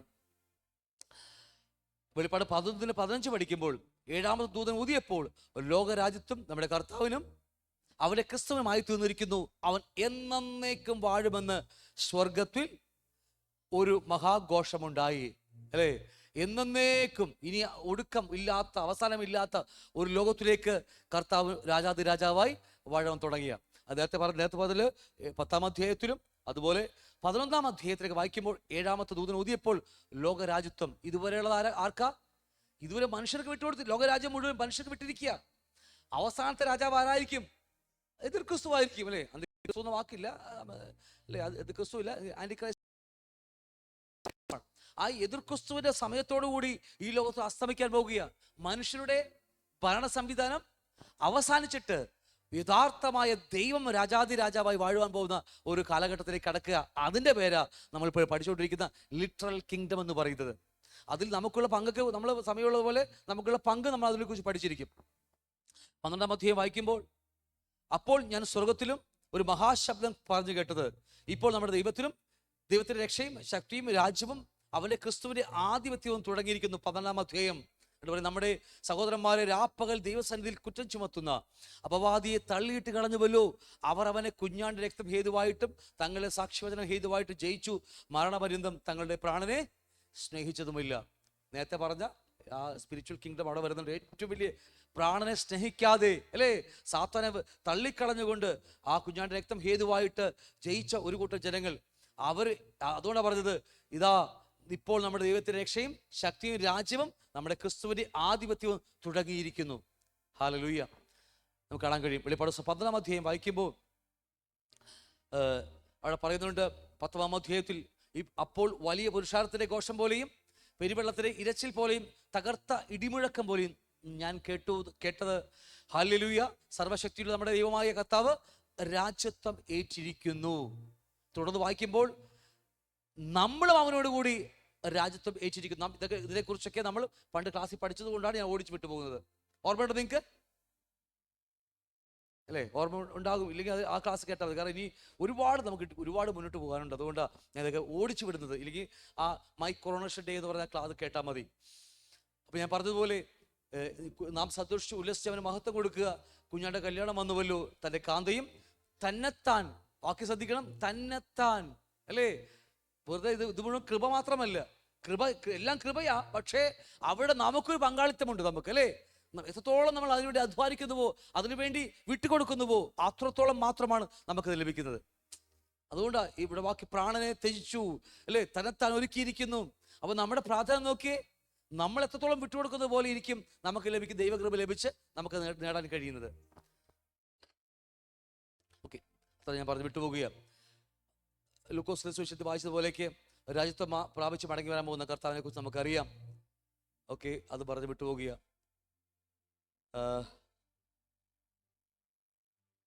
എബ്രായർ 1:8 12 വാക്യം വായിക്കുമ്പോൾ, പുത്രനോടോ ദൈവമേ, നിന്റെ സിംഹാസനം എന്നും എന്നേക്കുമുള്ളത്, നിന്റെ രാജ്യത്വത്തിന്റെ ചെങ്കോൽ നേരുള്ള ചെങ്കോൽ എന്നൊക്കെ പറയുന്നുണ്ട്. 12 വാക്യം പറയുക, നിന്റെ സംവത്സരങ്ങൾ അവസാനിക്കുകയുമില്ല. എവിടെ നിന്ന് ആരംഭിക്കുന്നത്? 1000 ആണ്ട് മുതൽ ആരംഭിക്കുന്ന അവരുടെ സംവത്സരങ്ങളെ നീണ്ടു നിൽക്കുന്ന അനന്തമായ ആ സംവത്സരങ്ങളിലേക്ക് കടന്നു പോകുക. അതാണ് അവിടെ മുതലാണ് 1000 ആണ്ട് ആരംഭിക്കുന്നത്. ഓക്കെ, ഇതുകൂടി ജസ്റ്റ് ഒന്ന് ഓടിച്ചു വിട്ടേക്കാം. ദാനിയേൽ പ്രവചന പുസ്തകത്തിൽ 7-ാം അധ്യായം 14-ാം വാക്യത്തിൽ നമ്മൾ പണ്ട് പഠിച്ചിട്ടുണ്ട്. എന്നാൽ അത്യുന്നതനായവന്റെ വിശുദ്ധന്മാർ രാജ്യത്വം പ്രാപിച്ച് എന്നേക്കും സദാകാലത്തേക്കും രാജ്യത്വം അനുഭവിക്കുന്നുവെന്ന് നമുക്ക് ഈ വാക്ക് ഒരുപാട് നാം പഠിച്ചതാ. അതുകൊണ്ട് വിട്ടുപോകുക. ആഴമായി നമ്മൾ ചിന്തിച്ചിട്ടുണ്ട്. ഏഴാമത്തെ എടുത്താലും ഓടിച്ചു വിട്ടേക്കാം. 70 ആഴ്ചവട്ടത്തെ കുറിച്ച് നമ്മൾ പഠിച്ചിട്ടുണ്ട്. അതിനെക്കുറിച്ച് അല്ലേ, ഓർമ്മയുണ്ടോ? കൽപ്പന പുറപ്പെട്ടത് മുതൽ യേശുവിൻ്റെ ആ ക്രൂശ് മരണം വരെ 483 വർഷങ്ങളും 49 വർഷമൊക്കെ അതിനെക്കുറിച്ച് പണ്ട് പഠിച്ചിട്ടുണ്ട്. ജസ്റ്റ് വിട്ടുപോകുക. ഇതെല്ലാം കണക്കുകളെല്ലാം ക്രിസ്തുവിന്റെ മരണത്തെക്കുറിച്ച് എടുക്കേണ്ട ആവശ്യമില്ല. ഇതൊക്കെ നമ്മൾ പണ്ട് പഠിച്ചിട്ടുണ്ട്. അല്ലെങ്കിൽ അത് കേട്ടാൽ മതി. ഒരുപാട് നമുക്ക് മുന്നോട്ട് പോകാം. ഒരുപാട് നമ്മൾ തുടങ്ങിയിട്ടേ ഉള്ളൂ ഈ ദൈവരാജ്യത്തെക്കുറിച്ച്. ഒരുപാട് മുമ്പ് മുന്നോട്ട് പോകേണ്ട ആവശ്യമില്ല. അതുകൊണ്ട് പഠിച്ചതാണ്. ക്ലാസ് കേൾക്കണമെങ്കിൽ പഴയ ഇതിലേക്ക് എടുത്താൽ മതി. 490 അല്ലെങ്കിൽ 70 ആഴ്ചവട്ടത്തെക്കുറിച്ചൊക്കെ പഠിക്കുന്നുണ്ട്. നമ്മൾ പഠിച്ച ഈ വാക്കുകളൊക്കെ നമുക്ക് അതിലുണ്ട്. എനിക്ക് ആവശ്യമുള്ളവർക്ക് ഞാൻ അതിന് നോട്ട്സ് തരാം. എന്നോട് പറഞ്ഞാൽ മതി, ഞാൻ നോട്ട്സ് നിങ്ങൾക്ക് ഇട്ടുതരാം. അതിൻ്റെ ഏറ്റവും വലിയ മനോഹരമായ മർമ്മം എന്ന് പറയുന്നത്, ദാനിയേൽ പ്രവചന പുസ്തകത്തിൽ നെബൂഖദ്നേസർ രാജാവിൻ്റെ ഒരു സ്വപ്നം കാണിച്ചത് മുതലാണ് യഥാർത്ഥമായ 1000 ആണ്ടിന്റെ ക്രിസ്തുവിന്റെ വാഴ്ചയുടെ തുടക്കമിടുന്നത് അല്ലേ, ആണോ ഇല്ലയോ? ഈ നെബൂഖദ്നേസർ രാജാവിൻ്റെ കൊടുത്ത ഒരു സ്വപ്ന നിമിത്തമാണ്. അതാണ് ദാനിയേൽ 2:31 പറയുന്നത്. രാജാവ് കണ്ട ദർശനമോ വലിയൊരു ബിംബം, വലിപ്പമേറിയതും വിശേഷ ശോഭയുള്ളതുമായ, അത് വിശേഷം എന്താണെന്നും ശോഭ എന്താണെന്നൊക്കെ പണ്ട് പഠിച്ചിട്ടുണ്ട്. നമ്മൾ മുറിച്ച് ഞാൻ ഇട്ടിരിക്കുന്നുണ്ട്. ആ ബിംബം തിരുമുമ്പിൽ നിന്നു. അത് രൂപം ഭയങ്കരമായിരുന്നു അല്ലേ. ആ ബിംബത്തെക്കുറിച്ചാണ് നമ്മൾ കഴിഞ്ഞ ദിവസങ്ങളൊക്കെ നമ്മൾ അന്ന് പഠിച്ചത്. അത് ഈ ബിംബത്തെ 7 ആയിട്ട് നമ്മൾ മുറിച്ച് പഠിച്ചായിരുന്നു അല്ലേ. 7 കിങ്ഡം ആയിട്ട് നമ്മൾ മുറിച്ച് പഠിച്ചു. ഒന്നാമത്തത് ബാബിലോൺ സാമ്രാജ്യം, പറ തൊട്ടവയ്യ അതാണ്. രണ്ടാമതെന്താ? മേദിയ പേർഷ്യ എന്ന് പറയുന്ന രണ്ടാമത്തെ കിങ്ഡം. മൂന്നാമത് റോമാ സാമ്രാജ്യം. ആ പടം കാണുമ്പോൾ നിങ്ങൾക്ക് അറിയാം, പെട്ടെന്ന് മനസ്സിലാകും. റോമാ സാമ്രാജ്യം ഭൂമിയെ ഭരിച്ചു 7 അല്ലേ. അടുത്തത് റോമാ സാമ്രാജ്യം ഭരിച്ചു. നാലാമത്. അഞ്ചാമത് ഡെമോക്രസി. കളിമണ്ണും ഇരുമ്പും ചേരാത്തതുപോലെ തന്നെ അങ്ങനത്തെ രാജ്യത്വമാണ് ഇന്ന് സംഭവിച്ചുകൊണ്ടിരിക്കുന്നത്. നമ്മൾ പഠിച്ചതാണ്. ആറാമത്തെ കിങ്ഡം അത് വന്നോ? ആറാമത്തെ വന്നിട്ടില്ല. അതാണ് ഇനി വരാനിരിക്കുന്ന അവസാന ഒരു മനുഷ്യന്റെ ഭരണം എന്ന് പറയുന്നത്. അത് മറ്റൊന്നുമല്ല, കാലിൻ്റെ അതെടുത്തോളം. ഇനി ആറാമത്തെ കഴിഞ്ഞിട്ടാണ് 7ാമത്തെ കിങ്ഡമാണ് ഇപ്പോൾ നമ്മൾ പഠിക്കാൻ പോകുന്ന 7th കിങ്ഡമായ അല്ലേ. എന്താ? 1000 ആണ്ട് വാഴ്ച, അല്ലെങ്കിൽ മില്ലേനിയം റെയിൻ അല്ലേ, അല്ലെങ്കിൽ സഹസ്രാബ്ദ വാഴ്ച എന്നൊക്കെ പറയുന്ന ആ വാഴ്ച. 6ാമത്തെ കിങ്ഡം യൂറോപ്യൻ യൂണിയൻ അല്ലെങ്കിൽ എതിർ ക്രിസ്തുവിന്റെ വാഴ്ച കഴിഞ്ഞ് വരാൻ പോകുന്ന, കല്ല് തൊടാതെ പർവ്വതത്തിൽ കല്ല് പറഞ്ഞു വന്നിട്ട് മാനുഷിക ഭരണകൂടത്തെ തകർത്ത് കളഞ്ഞിട്ട് സ്ഥാപിക്കപ്പെടുന്ന ഏറ്റവും മനോഹരമായ ഒരു സാമ്രാജ്യം. അതിന് ഒടുക്കമില്ല, ആരംഭം മാത്രമേ അതിനുള്ളൂ അല്ലേ. ഒടുക്കമില്ലാത്ത ഇന്നേക്ക് നിലനിൽക്കുന്ന ഒരു സാമ്രാജ്യം വരാൻ പോകുന്നു. അതാണ് ഈ നെബൂഖദ്നേസർ രാജാവിന് കണ്ട സ്വപ്നത്തിൽ ദാനിയേൽ വിവരിച്ചു കൊടുക്കുന്നത് അല്ലേ. അങ്ങനെ 7 നമ്മൾ മുറിച്ച് പഠിച്ചു. 1ാമത്തെ കിങ്ഡം ഏതാ? ബാബിലോൺ സാമ്രാജ്യം. ആദ്യത്തെ, അതിനു മുമ്പ് ഉണ്ടോ എന്ന് ചോദിച്ചാൽ ഉണ്ട് അല്ലേ. അതിനു മുമ്പ് പഠിക്കുന്നവർക്ക് മനസ്സിലാകും, അല്ലെങ്കിൽ നമുക്ക് ആഴത്തിലേക്ക് പഠിക്കുന്നവർക്കേ അത് മനസ്സിലാകത്തുള്ളൂ. അശൂർ രാജ്യമാണ് ആദ്യത്തെ ജാതീയ. അശൂർ കേട്ടിട്ടുണ്ടോ നിങ്ങൾ? അശൂർ സാമ്രാജ്യം ഏറ്റവും വലിയ സാമ്രാജ്യം, അവരായിരുന്നു ആദ്യത്തെ. അതിനുശേഷമാണ് ഈ ബാബിലോൺ സാമ്രാജ്യം വന്നത്. നമുക്ക് പഠിക്കുമ്പോൾ നമുക്ക് പഠിക്കാൻ വെച്ചിരിക്കുന്ന ബാക്കി വിധ ബാബിലോൺ സാമ്രാജ്യം മുതൽ ആ അശൂരിലേക്കാണ് 10 ഗോത്രങ്ങൾ അടിമയായി പോയത്. ഓർമ്മയുണ്ടോ നിങ്ങൾക്ക്? വായിച്ചവർക്ക് അറിയാം. ഇപ്പൊ കഴിഞ്ഞ ദിവസങ്ങളിൽ നമ്മൾ ഈ 5 പുസ്തകങ്ങൾ പഠിച്ചുകൊണ്ടിരിക്കുക. എന്താ? ഉൽപ്പത്തി, പുറപ്പാട്, ലേവ്യ, സംഖ്യ, ആവർത്തനം അല്ലേ. അതിലെന്താണെന്നറിയാമോ? ഈ പറഞ്ഞ കാര്യങ്ങളാ. ഹല്ലേലൂയ. മനസ്സിലാക്കി വായിച്ചവർക്കായി സ്തോത്രം. ഇല്ലാത്തവർ വിട്ടേക്ക് അല്ലേ. അതുകൊണ്ട് ഗോൾഡ്, സിൽവർ, ബ്രോൺസ്, അയണും ക്ലേയും കൂടി ചേർന്ന് ഭരണങ്ങൾ എന്നൊക്കെ പറഞ്ഞല്ലേ നമുക്കറിയാം. വില കൂടിയ ഗോൾഡ് ആയിരുന്നു ബാബിലോൺ സാമ്രാജ്യം. പിന്നീട് എന്താ പറയുക, അതിന് ഏതോ ഒരു മൂല്യം കുറഞ്ഞു അവസാനം എന്തായി? കളിമണ്ണും ഇരുമ്പും കൊണ്ട് അവസാനിക്കുന്ന ഒരു വല്ലാത്ത ഭരണകൂടമായി നമ്മുടെ ഇന്നത്തെ ഭരണകൂടം അല്ലേ. ഒട്ടും വിലയില്ല. പണ്ട് ഗോൾഡ് വിലയേറിയ ഭരണ സംവിധാനമായിരുന്നു ബാബിലോൺ സാമ്രാജ്യം. ഇത് മേദ്യ പേർഷ്യയായി, അത് സിൽവറായി മാറി, ബ്രോൺസ് മാറി, അയണായി മാറി, റോമാ സാമ്രാജ്യം പിന്നീടൊക്കെ നമുക്കറിയാം. ഇനി അവസാനം വരാൻ പോകുന്നത് ഈ ഒരു സാമ്രാജ്യം കൂടി മാത്രമേ ഉള്ളൂ. അത് വരാനിരിക്കുന്നതേ ഉള്ളൂ. അതുകൊണ്ട് ദാനിയേൽ പറയുമ്പോൾ വിലയേറിയത്, ശോഭയേറിയത്, വിശേഷതയുള്ളത്, ഭയങ്കരമെന്ന് പറഞ്ഞ് ഓരോ കാര്യങ്ങൾ ദാനിയേൽ വിവരിക്കുന്നത് അതെന്തൊക്കെയാണെന്ന് നമ്മൾ പണ്ട് പഠിച്ചിട്ടുണ്ട്. അപ്പോൾ നമ്മുടെ ക്ലാസ് കേട്ടാൽ മതി. ഹല്ലേലൂയ. ഇതിനെയാണ് നമ്മൾ കണ്ടതുപോലെ 1ാമത്തെ സാമ്രാജ്യമായ ബാബിലോൺ സാമ്രാജ്യം അല്ലേ. ദാനിയേൽ 2-ാം അധ്യായം 37-38 വരെ യിരെമ്യാ പ്രവചന പുസ്തകത്തിൽ നമുക്ക് കാണാൻ കഴിയും. 27-ാം അധ്യായത്തിലൊക്കെ ഈ വാക്കുകൾ നമുക്കെല്ലാം കാണാൻ കഴിയും. 1ാമത്തെ സാമ്രാജ്യം ബാബിലോൺ സാമ്രാജ്യമായിരുന്നു. നമുക്ക് നെബൂഖദ്നേസർ രാജാവ് ഭരിച്ചതാണ്. തുടർന്ന് 2ാമത് സാമ്രാജ്യമായ മേദ്യ പേർഷ്യ ഭരിച്ചു അല്ലേ. ദാരിവേഷും സൈറസ് എന്ന് പറയുന്ന രാജാവ്, വലിയപ്പച്ചനും അല്ലേ, വലിയപ്പച്ചനും കൊച്ചുമോനൊക്കെ കൂടി ഭരിച്ച് ആ വാക്കി നമുക്കറിയാം. 2ാമത്തെ സാമ്രാജ്യം അതും സമയപരിധിയായപ്പോൾ, ഇതൊക്കെ എത്രയോ വർഷങ്ങൾക്ക് മുമ്പ് എഴുതപ്പെട്ട വചനങ്ങൾ കൺമുമ്പിൽ സംഭവിച്ചു. നമ്മുടെ അല്ല അല്ലേ. ബാബിലോൺ സാമ്രാജ്യം ഭരിച്ചപ്പോൾ ഈ ഭൂമി അന്ന് മനുഷ്യനുണ്ടായിരുന്നു അല്ലേ.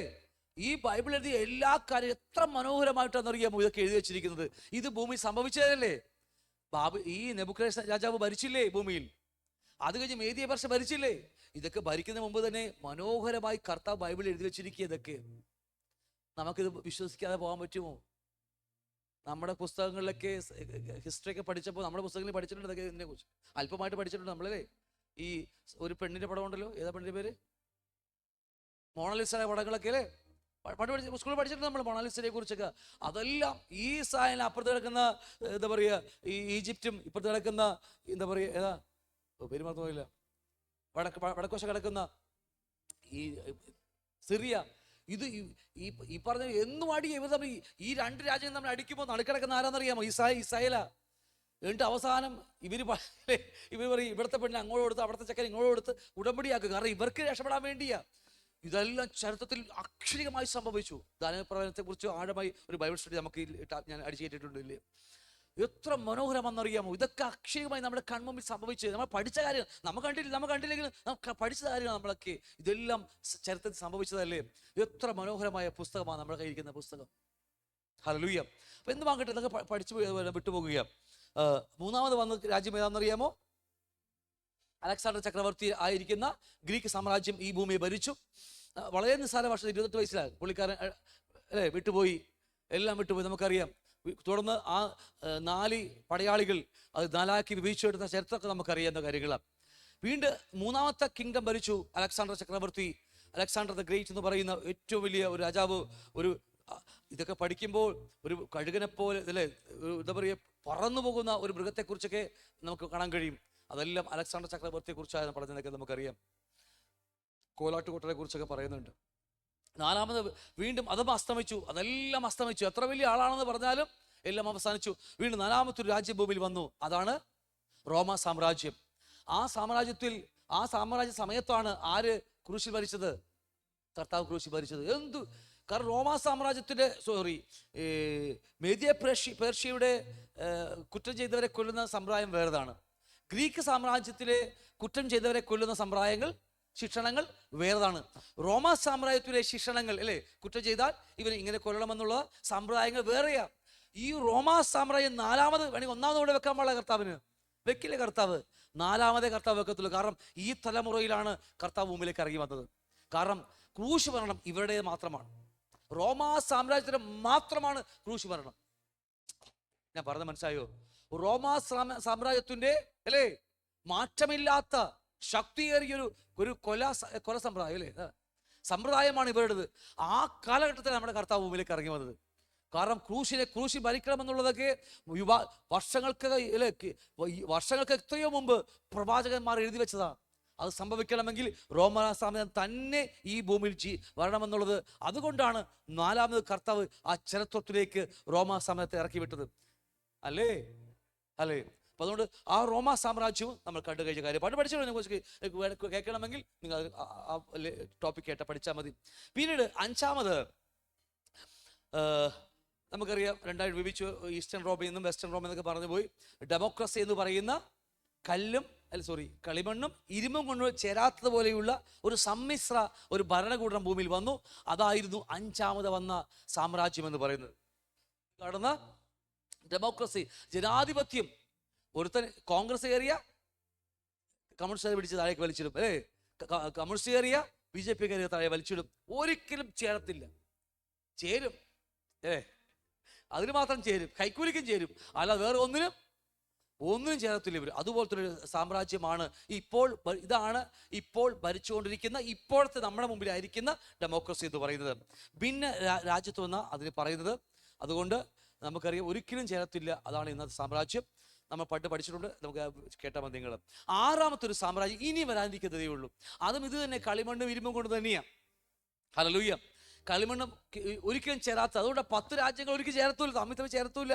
മൂന്നെണ്ണത്തിനെ മാറ്റിക്കളഞ്ഞ് വീണ്ടും 7 കൊണ്ട് ഇവൻ ചേരുന്നത് വെളിപ്പാട് ദിവസം പഠിക്കുമ്പോൾ കാണാൻ കഴിയും. അപ്പം അതുകൊണ്ട് ഇനിയുള്ള 6മത്തെ കിങ്ഡം എന്ന് പറയുന്നത് യുണൈറ്റഡ് നേഷൻ, UN 10 രാജ്യങ്ങൾ ചേർന്നുകൊണ്ടുള്ള ഒരു ഭരണ സംവിധാനം കടന്നു വരും. അതിൽ 10 രാജാക്കന്മാരുണ്ടായിരിക്കും. അതുകൊണ്ട് 10 കാലിൻ്റെ വിരലുകൾ, 10 വിരലുകളിലെ ആ 10 വിരലുകൾ പോലെ തന്നെയാണ് 10 രാജാക്കന്മാരെ കുറിച്ചൊക്കെ ഇവിടെ പഠിപ്പിക്കുന്നത്. പഠിച്ചതുകൊണ്ട് ഞാൻ വിട്ടുപോകുക. അതും വീണ്ടും രാജ്യത്വമായിരിക്കും. നമുക്കറിയാം ഈ രാജ്യത്തിലെ കാലസമയം എത്രയാ, ഭരണസമയം എത്രയാ? ഈ യുണൈറ്റഡ് നേഷൻ എന്ന് പറയുന്ന ഈ 6മത്തെ കിങ്ഡത്തിന്റെ കാലപരിധി എത്രയാ? 7 വർഷം. 7 വർഷമായിരിക്കും ഈ ഭരണത്തിന്റെ സമയപരിധി. അത് കഴിയുമ്പോഴാണ് നമ്മളിപ്പോൾ പഠിച്ചുകൊണ്ടിരിക്കുന്ന 7മത്തെ കിങ്ഡം എന്ന് പറയുന്ന 7th കിങ്ഡമായ ദൈവരാജ്യം. ഉൽപ്പത്തി പുസ്തകത്തിൽ നാം പഠിക്കുന്നില്ലേ? സെവൻത്ത് കിങ്ഡമായ ദൈവരാജ്യം, സിക്സ്ത് കിങ്ഡമായ മനുഷ്യരാജ്യത്തെ ഭരിക്കണം. മനുഷ്യൻ ഈ 5 രാജ്യങ്ങളെ ഭരിക്കണം എന്നൊക്കെ പണ്ട് പോലെ പറയുന്നില്ലേ? ഇതെല്ലാം ചേർത്ത് വെച്ച് പഠിക്കുമ്പോഴാണ് നമുക്ക് മനസ്സിലാകുന്നത് അല്ലേ? 5 രാജ്യങ്ങൾ, birds kingdom, animal kingdom, reptile kingdom, fish kingdom, അല്ലെ പ്ലാന്റ് കിങ്ഡം എന്നൊക്കെ പറയുന്ന 5 രാജ്യത്വങ്ങളുടെ മേൽ വാഴുവാൻ വേണ്ടിയാണ് 6ാമത്തെ കിങ്ഡമായ മനുഷ്യൻ നിർത്തിയത്. അതാണെന്ന് പിശാച് അലങ്കരിച്ചുകൊണ്ടിരിക്കുന്നത് അല്ലേ? അതിൽ 7ാമത്തെ കിങ്ഡമായ ദൈവരാജ്യം അല്ലെങ്കിൽ യേശുവിൻ്റെ രാജ്യം ഈ ഭൂമിയിലേക്ക് വരും. അതാണ് ദാനിയേൽ 2-ാം അധ്യായത്തിൽ പറയുന്ന പോലെ, കൈ തൊടാതെ 45-ാമത്തെ വാക്യം പറയുക, കൈ തൊടാതെ ഒരു കല്ല് പർവ്വതത്തിൽ നിന്ന് പറഞ്ഞു വന്ന് ഇരുമ്പും താമ്രവും കളിമണ്ണും വെള്ളിയും പൊന്നും തകർത്തു കളഞ്ഞതായി കണ്ടതിൻ്റെ താല്പര്യമോ മഹാദൈവം മേലാൽ സംഭവിക്കാനുള്ളത് രാജാവിനെ അറിയിച്ചിരിക്കുന്നു. സ്വപ്ന നിശ്ചയവും അർത്ഥം സത്യവുമാകുന്നു. ആ 7ാമത്തെ കിങ്ഡം അല്ലെങ്കിൽ 6ാമത്തെ ഈ അന്തിക്കുസ്ത് അല്ലെങ്കിൽ എതിർക്കുസ്ത് ഭരിക്കുമ്പോൾ പർവ്വതത്തിൽ നിന്ന് ഒരു കല്ല് പറഞ്ഞു വന്നിട്ട് ആ ബിംബത്തെ തകർത്ത് കളഞ്ഞിട്ട് പൊടിയാക്കിയ ശേഷം, എന്താ ഇത് മാനുഷിക ഭരണകൂടമാണ്. ഈ ബിംബം എന്താ? മാനുഷിക ഭരണകൂടമാണ്. ബാബിലോൺ സാമ്രാജ്യം മുതൽ മേദിയ പേർഷ്യ, അല്ലേ, ഗ്രീക്ക്, റോമ, പിന്നെ ഇന്ന് കാണുന്ന ഡിവൈഡ് കിങ്ഡം എന്ന് പറയുന്ന ഭിന്നരാജ്യത്വം എന്ന് പറയുന്ന, അല്ലേ, അതും പിന്നെ വരാനിക്കുന്ന 10 രാജ്യങ്ങൾ, UN-ന്റെ 10 രാജ്യങ്ങൾ അടങ്ങുന്ന, അതിനെ തകർത്ത് കളഞ്ഞിട്ട്, ഒറ്റവാക്കി പറഞ്ഞാൽ മാനുഷ്യ ഭരണഘടനയെ തകർത്ത് കളഞ്ഞിട്ട് ഒരു യഥാർത്ഥമായ ദൈവം ഭൂമിയെ ഭരിക്കാൻ വരുന്നു. ഇവിടെ മുതലാണ് യഥാർത്ഥമായ മനുഷ്യന്റെ ജീവിതം ആരംഭിക്കുന്നത്. ഹല്ലേലൂയ. മനുഷ്യന്റെ ജീവിതം ആരംഭിക്കുന്നത് ഇവിടെ മുതലാണ്. ഈ ലോകം മുതലാണ്. ദൈവം ഉൽപ്പത്തിയിൽ ആഗ്രഹിച്ചു മനുഷ്യരും ദൈവം ഒരുമിച്ച് ജീവിക്കാൻ ആഗ്രഹിച്ചു. അതിനുവേണ്ടി ഏദൻ തോട്ടം ദൈവം ഒരുക്കിയത്. അത് നഷ്ടപ്പെട്ടു പോയ മനുഷ്യർ നമ്മളെല്ലാം. അതിന്റെ പരിണതഫലങ്ങൾ നമ്മൾ അനുഭവിച്ചുകൊണ്ടിരിക്കുന്നത് അല്ലേ? എന്നാൽ അത് മടങ്ങിക്കൊണ്ടുവരികയാണ്. ഈ മാനുഷ്യ ഭരണകൂടത്തെ തകർത്ത് കളഞ്ഞിട്ട് ആ കൈ തൊടാതെ പറഞ്ഞു വന്ന കല്ല് ഭൂമിയെ അത് തകർത്ത് കളഞ്ഞിട്ട് ആ കല്ല്, ആ ബിംബം അല്ലെങ്കിൽ ആ കല്ല് വലുതായി തോന്നുന്നു. അതാണ് ഭൂമിയെ മുഴുവൻ ഭരിക്കുന്ന ഒരു രാജാവ് വരാൻ പോകുന്നു. ഈ ഭൂമിയിൽ തന്നെ ഈ 1000 ആണ്ട് അല്ലെങ്കിൽ 7 വർഷ പീഡനകാലത്തിൽ ന്യൂക്ലിയർ ബോംബൊക്കെ പൊട്ടി ഈ ഭൂമി തകർന്ന് തരിപ്പണമായ ശേഷം വീണ്ടും 2300 ദിവസങ്ങൾ, അത് പിന്നീട് എടുക്കുക, അതിനെക്കുറിച്ച് സമയമുള്ളവർ എടുക്കും. അത്ര ദിവസങ്ങൾ കൊണ്ട് ഈ ഭൂമിയെ പുതുക്കി പണിത് റെനോവേറ്റ് ചെയ്തെടുത്ത് അതിന് നടുവിൽ കർത്താവ് 3ാമത്തെ ടെമ്പിൾ പണിത് അതിനകത്ത് കർത്താവ് രാജാവായിട്ട് വാണിട്ട് ആ ഭൂമി മുഴുവനും ആ രാജ്യത്വം നിലനിൽക്കും എന്ന് നമുക്ക് കാണാൻ കഴിയും. അതാണ് യഥാർത്ഥമായ ലിറ്ററൽ കിങ്ഡം എന്ന് പറയുന്ന ക്രിസ്തുവിന്റെ രാജ്യത്വം എന്ന് പറയുന്നത്. അവിടെയാണ് എന്നെയും നിങ്ങളെയും വിളിച്ചിരിക്കുന്നത്. നമ്മുടെ 2ാമത്തെ കിങ്ഡം ആരംഭിക്കാൻ പോകുന്നത് അതിനകത്താണ്. അവിടെ നമ്മൾ വാഴുവാൻ വേണ്ടി നമ്മൾ വിട്ടുകൊടുക്കുകയില്ല, നമ്മൾ വാഴുവാൻ അവിടെ ഉണ്ടായിരിക്കും. ഇന്ന് എത്രത്തോളം നമ്മൾ അവനെ വാഴുവാൻ നമ്മളെ ശരത്തെ അല്ലെങ്കിൽ നമ്മളെ തന്നെ വിട്ടുകൊടുക്കുന്നുവോ, നമ്മളെ രാജ്യമാക്കി സമർപ്പിച്ചു കൊടുക്കുന്നുവോ, അത്രത്തോളം അവൻ നമ്മുടെ അകത്തുനിന്ന് രാജാവായി വാഴുകയും അങ്ങനെ വാഴുന്നവരെ വാഴുവാൻ അവനാക്കുകയും ചെയ്യും. നിങ്ങൾ എന്നോട് കഷ്ടം സഹിച്ചാൽ നിങ്ങൾ എന്നോടുകൂടി വാഴും, അല്ലേ? വായിച്ചിട്ടുള്ള നിങ്ങൾ കുറച്ച് ലേഖനത്തിൽ, നിങ്ങൾ എന്നോടുകൂടി കഷ്ടം സഹിച്ചാൽ നിങ്ങൾ എന്നോടുകൂടി വാഴും. ഹല്ലേലൂയ. ആ വാഴ്ചയിലേക്ക് വാഴണമെങ്കിലാണ് നമ്മളിപ്പോൾ ചെയ്തുകൊണ്ടിരിക്കുന്ന ഈ കൃപായുഗത്തിൽ എത്രത്തോളം നമ്മൾ വിട്ടുകൊടുക്കുന്നുവോ അത്രത്തോളം കർത്താവ് നമ്മെ ഭരിക്കാൻ അനുവദിച്ചാൽ ഈ മനോഹരമായ ഈ ഭരണത്തിലേക്ക് നമ്മൾ കടന്നു വരും. നമ്മളിപ്പോൾ ജസ്റ്റ് ഒരു ഇൻട്രൊഡക്ഷൻ മാത്രം ഇട്ടതാ. ഇതായിരിക്കും 1000 ആണ്ട്. ആ നഷ്ടപ്പെട്ടു പോയ ആ കൂടാരം, അല്ലേ, അത് ഇനി വീണ്ടും മടങ്ങി വരും. 3ാമത്തെ ടെമ്പിൾ കർത്താവ് പണിയും. ആ 3ാമത്തെ ടെമ്പിൾ ഏറ്റവും ലോകം മുഴുവനും ഭരിക്കുന്ന ഒരു ആലയമായി മാറ്റപ്പെടും. ജാതികൾ പോലും അതിനകത്തേക്ക് കടന്നു വരും. ഓരോന്നായി 10, 80, 90ഓളം കാര്യങ്ങൾ, ഓരോരോ വിഷയങ്ങൾ എടുത്ത് നമ്മൾ പഠിക്കും. ആണോ? അല്ലേ? ഓരോ ചെറിയ കാര്യങ്ങൾ ഓരോന്നായിട്ട് നമ്മൾ മുറിച്ച് പഠിക്കാൻ ആഗ്രഹിക്കുന്നുണ്ട്. നമുക്കറിയില്ല, സമയമുള്ളതുപോലെ. അതുകൊണ്ട് 7 ദിവസത്തെ യഥാർത്ഥമായ ദൈവത്തിൻ്റെ പ്രൊജക്റ്റാണ്. യഥാർത്ഥമായി ഈ ഭൂമി സമയത്തിനുള്ളിൽ കറങ്ങിക്കൊണ്ടിരിക്കുക. 7000 വർഷം മാത്രം ആയുസ്സുള്ള ഈ ഭൂമി വെറും കറങ്ങിക്കൊണ്ടിരിക്കുക. ഒരു ദിവസം ആ ക്ലോക്ക് നിൽക്കുമോ? നമ്മുടെയൊക്കെ വിചാരം, അല്ലേ? നിൽക്കും. അതിനു മുമ്പായിട്ട് നമ്മൾ എത്തേണ്ട നമ്മുടെ പർദീസ നമ്മൾ ഓർപ്പിച്ചോണം. ഹല്ലേലൂയ. നമ്മുടെ യഥാർത്ഥമായ ജീവിതം ഉറപ്പിച്ചോണം നമ്മൾ. അതിൽ 7ാമത്തെ ദിവസമാണ് യഥാർത്ഥമായ ദൈവത്തോടു കൂടി, അല്ലെങ്കിൽ ആ ഏദൻ തോട്ടം വീണ്ടും മടങ്ങി വരുന്നു. ഏദൻ തോട്ടം എന്ന അർത്ഥം ഒന്ന് ഒറ്റവാക്കിയുള്ളൂ: ദൈവവും മനുഷ്യൻ ഒരുമിച്ച് ജീവിക്കുന്നു, ദൈവഹിതം ഭൂമിയിൽ നടപ്പിലാക്കുന്നു, അല്ലേ? അതാ ദൈവവും മനുഷ്യൻ ഒരുമിച്ച് ജീവിക്കുക. ആ ദൈവം ആഗ്രഹിക്കുന്ന സ്വപ്നം അതാ. അതുകൊണ്ട് ഈ സമാഗമന കൂടാരം ദൈവം ഭൂമിയിൽ പണിതപ്പോൾ, അല്ലേ, മനുഷ്യരുടെ കൂടെ ഇതാ ദൈവം നടുക്ക് വസിക്കുക. 4 ഗോത്രങ്ങൾ കിഴക്ക്, 4 ഗോത്രങ്ങൾ പടിഞ്ഞാറ്, 4 ഗോത്രങ്ങൾ തെക്ക്, അല്ലേ, 4 ഗോത്രങ്ങൾ വടക്കായിട്ട് അതിന് നടുവിൽ സമാഗമന കൂടാരം കെട്ടി. എപ്പോഴെങ്കിലും കർത്താവ് അനുവദിച്ചാൽ സമാഗമന കൂടാരം പണിയാൻ എടുത്തിരിക്കുന്ന ഓരോരോ കാര്യത്തിലും അതിന് മർമ്മങ്ങളുണ്ട്. 60 കുറ്റിയിന്മേൽ അത് നമ്മളെക്കുറിച്ച് കാണിക്കുക. 60 കുറ്റി 5 ടൺ 5000 കിലോ വെള്ളിയുമേലാണ് നിൽക്കുന്നത്. വെള്ളി വീണ്ടെടുപ്പ് വിലയാ. നമ്മളാണ് അതിൻ്റെ, അല്ലേ, എന്താ പറയുക, ഔട്ടർ വേലി, നമ്മുടെ വേലി എന്താ വേലിന്നല്ല പറയണല്ലേ, മതിലുകൾ, അല്ലേ, സമാഗമന കൂടാരത്തിലെ ആ വേലി നമ്മളാ നിൽക്കുന്നത്. ഹല്ലേലൂയ. അതിനകത്താ മണവാളനും മണവാട്ടി കിടക്കുന്നത്. ഒരുപാട് കാര്യങ്ങൾ നമുക്ക് ശ്രദ്ധിക്കാറുണ്ട്. അകത്ത് നോക്കിയാൽ സ്വർണം കൊണ്ട് പൊതിഞ്ഞു, പക്ഷെ പുറമെ നോക്കിയാൽ സമാഗമന കൂടാരം ഒരു വല്ലാത്തൊരു മൃഗത്തിന്റെ തൊലി, അല്ലെ, ഒരു എന്താ പറയുക, ഒരു പുഴയിലോടുന്ന തിമിംഗലത്തിനെ പോലത്തെ തൊലിയൊക്കെ ഊരി വെറുതെ വെച്ചിരിക്കുക. പുറമെ നോക്കുക ഒരു ഭംഗിയുമില്ല, പക്ഷെ അതിനകത്ത് കടക്കുമ്പോഴാ യഥാർത്ഥ സമാഗമന കൂടാരത്തിൽ എന്താ മനോഹാരത്തിൽ നമ്മൾ ആ തിരിച്ചറിയുന്നത്. ഇതെല്ലാം ഇതോളം ബന്ധത്തിൽ നമുക്ക് പഠിക്കേണ്ട കാര്യങ്ങളാണ് നമുക്കെല്ലാം. അതുകൊണ്ട് 1000 ആണ്ട് അല്ലെങ്കിൽ ഏതും തൊട്ട് മടങ്ങി വരുന്നു. നമ്മൾ അതോടുകൂടി നമ്മുടെ ജീവിതം ആരംഭിക്കാൻ പോകുകയാണ്. അതിലേക്കാണ് കർത്താവ് നമ്മെ വിളിച്ചിരിക്കുന്നത്. സ്വർഗവും ഭൂമിയും ഒന്നിക്കാൻ പോകുന്നു, അല്ലേ. എഫേസ്യർ 1:10 പലപ്പോഴും വായിച്ചത്, അതുകൊണ്ട് വിട്ടുപോകുന്നത്. എഫേസ്യർ 1:10 പറഞ്ഞതുപോലെ ഈ സ്വർഗവും ഭൂമിയും വീണ്ടും ക്രിസ്തുവിൽ ഒന്നിക്കാൻ പോകുന്നു. സ്വർഗം ഭൂമിയെ ഭരിക്കാൻ വരുന്നു. ഭൂമി അതിൻ്റെ പാദപീഠവും സ്വർഗവൻ്റെ സിംഹാസനം. ഒരുമിച്ച് ഭൂമിയും സ്വർഗം ഒരുമിച്ച് വസിക്കാൻ പോകുന്ന മനോഹരമായ ഒരു ജീവിതമാണ്. അതിലേക്കാണ് എന്നെ നിങ്ങളെയും വിളിച്ചിരിക്കുന്നത്. ഞാൻ ഇന്ന് എടുത്ത കാര്യങ്ങൾ വളരെ ഓടിച്ചിട്ടാ. പാട്ട് കയറി കേട്ടോ, പാട്ട് കയറി ഞാൻ ജസ്റ്റ് ഓടിച്ചു വിട്ടതാ. നമുക്ക് ഈ ക്ലാസ്സുകളൊക്കെ നമ്മൾ ഒരുപാട് പഠിച്ച കാര്യമാണ്. അതുകൊണ്ടാണ് ഇത്ര ഞാൻ പെട്ടെന്ന് ഓടിച്ചു വിട്ടിരിക്കുന്നത്. ഇതിനെക്കുറിച്ച് ആഴമായി കേൾക്കണമെങ്കിൽ നിങ്ങൾക്ക് യൂട്യൂബിൽ അതിൻ്റെ ക്ലാസ്സുകളുണ്ട്. നമ്മുടെ ന്യൂ ലൈഫിൻ്റെ ക്ലാസ് അതിലുണ്ട്. നിങ്ങൾക്ക് കേൾക്കണമെങ്കിൽ ഇത്ര ആഴമായി കേൾക്കാം. ഇപ്പോൾ ഞാൻ എൻ്റെ വാക്കുകൾ ഇവിടെ പറഞ്ഞ് അവസാനിപ്പിക്കുമ്പോൾ, എത്ര ഒരകത്ത് ആ ഒരു മോഹമുണ്ട്, അല്ലേ. ആ കർത്താവിൻ്റെ മനോഹരമായ വാഴ്ചയിലേക്ക് ഞാനും കടന്നു വരാൻ വേണ്ടിയാണല്ലോ തൻ്റെ പുത്രനെ നമുക്ക് വേണ്ടി കാൽവരി കുരിശിൽ തകർത്ത് കളഞ്ഞത്, അല്ലേ. തൻ്റെ ഏകജാതനായ പുത്രനെ നമുക്ക് വേണ്ടി കാൽവരി കുരിശിൽ തകർത്ത് കളഞ്ഞത് നമ്മൾ ആ മനോഹരമായ കർത്താവിനോടെ ജീവിക്കാൻ വേണ്ടിയാണ്. വാഴുവാൻ വേണ്ടി, ജീവിക്കാൻ വേണ്ടിയില്ല, വാഴുവാൻ വേണ്ടിയാണ്. ആ മനോഹരമായ സന്തോഷങ്ങളും നമ്മൾ കണ്ടിട്ട് വേണം നമ്മുടെ ക്രിസ്ത്യ ജീവിതം ഓടുവാനായിട്ട്. ഇന്ന് അനേക വിശ്വാസികൾക്കും ഇന്ന് ഇതിനോട് ഒരു ആഗ്രഹവുമില്ല.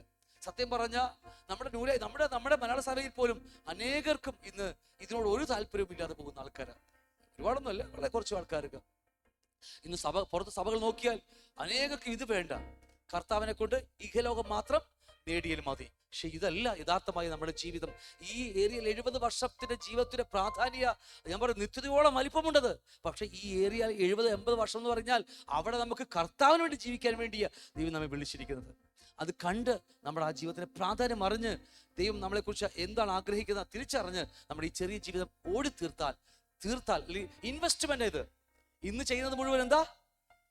നിങ്ങൾ വന്നിരിക്കുന്നത് ഇൻവെസ്റ്റ്മെന്റാ, അല്ലേ. ഞാൻ ചെയ്ത പ്രവൃത്തി ഇൻവെസ്റ്റ്മെന്റാ.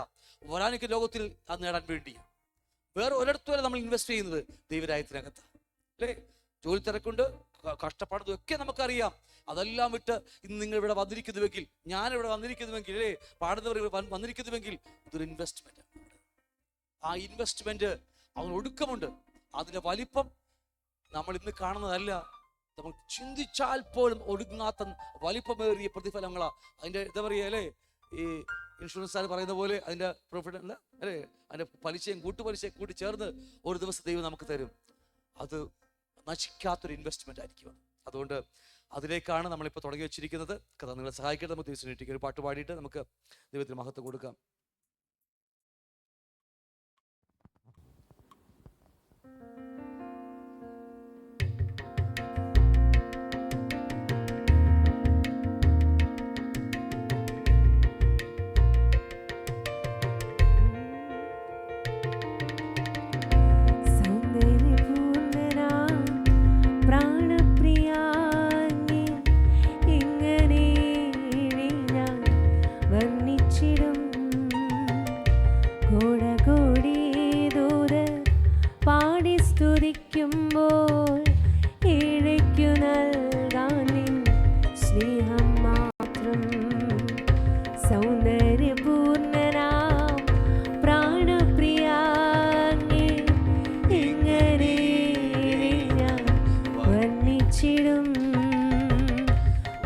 കോടി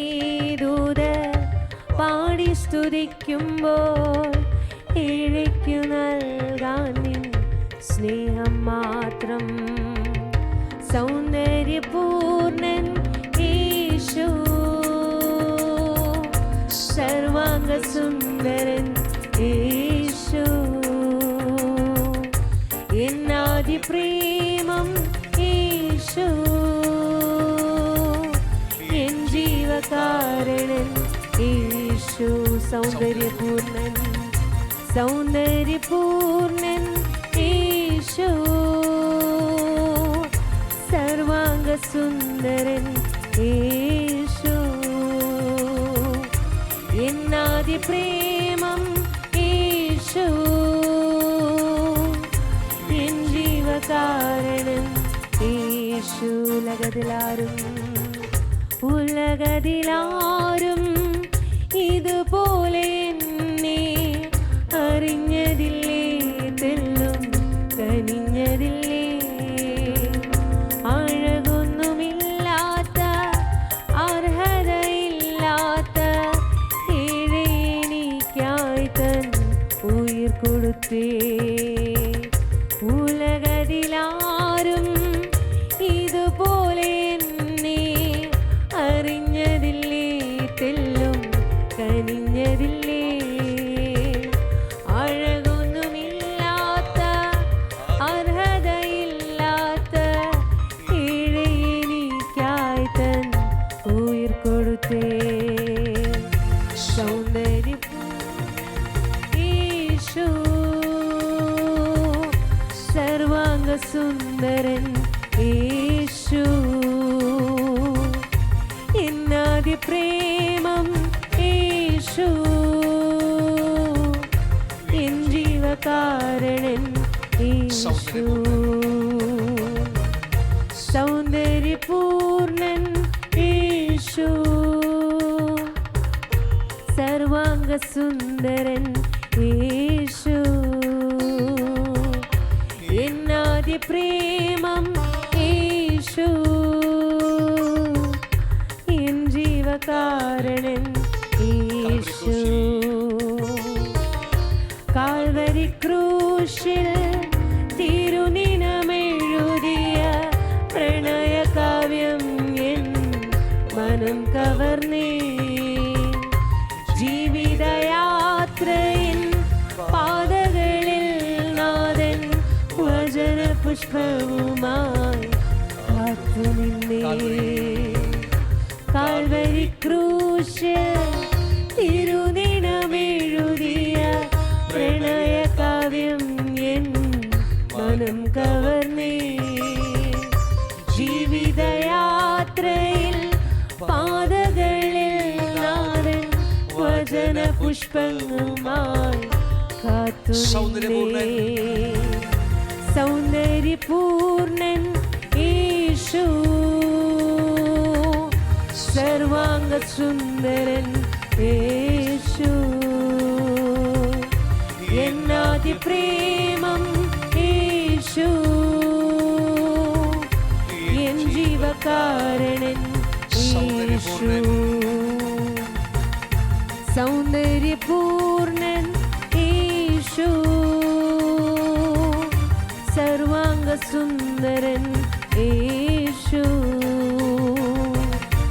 എന്നാദി പ്രേമം യേശു, എൻ ജീവകാരണൻ യേശു. നിത്യതയോളം സ്നേഹിച്ചിടാമെന്ന ഉടമ്പടിയിൽ ഞാൻ കരം കൊടുത്തേ. നിത്യത മുഴുവൻ പാടിയാലും മമ പ്രാണപ്രിയൻ സ്തുതി തീരുകില്ലേ. നിത്യതയോളം സ്നേഹിച്ചിടാമെന്ന ഉടമ്പടിയിൽ ഞാൻ കരം കൊടുത്തേ. നിത്യത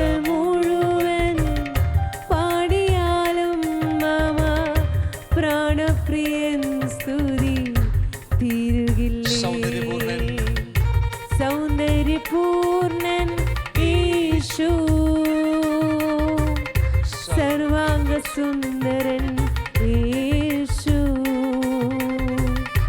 എന്നാദ്യ പ്രേമം യേശു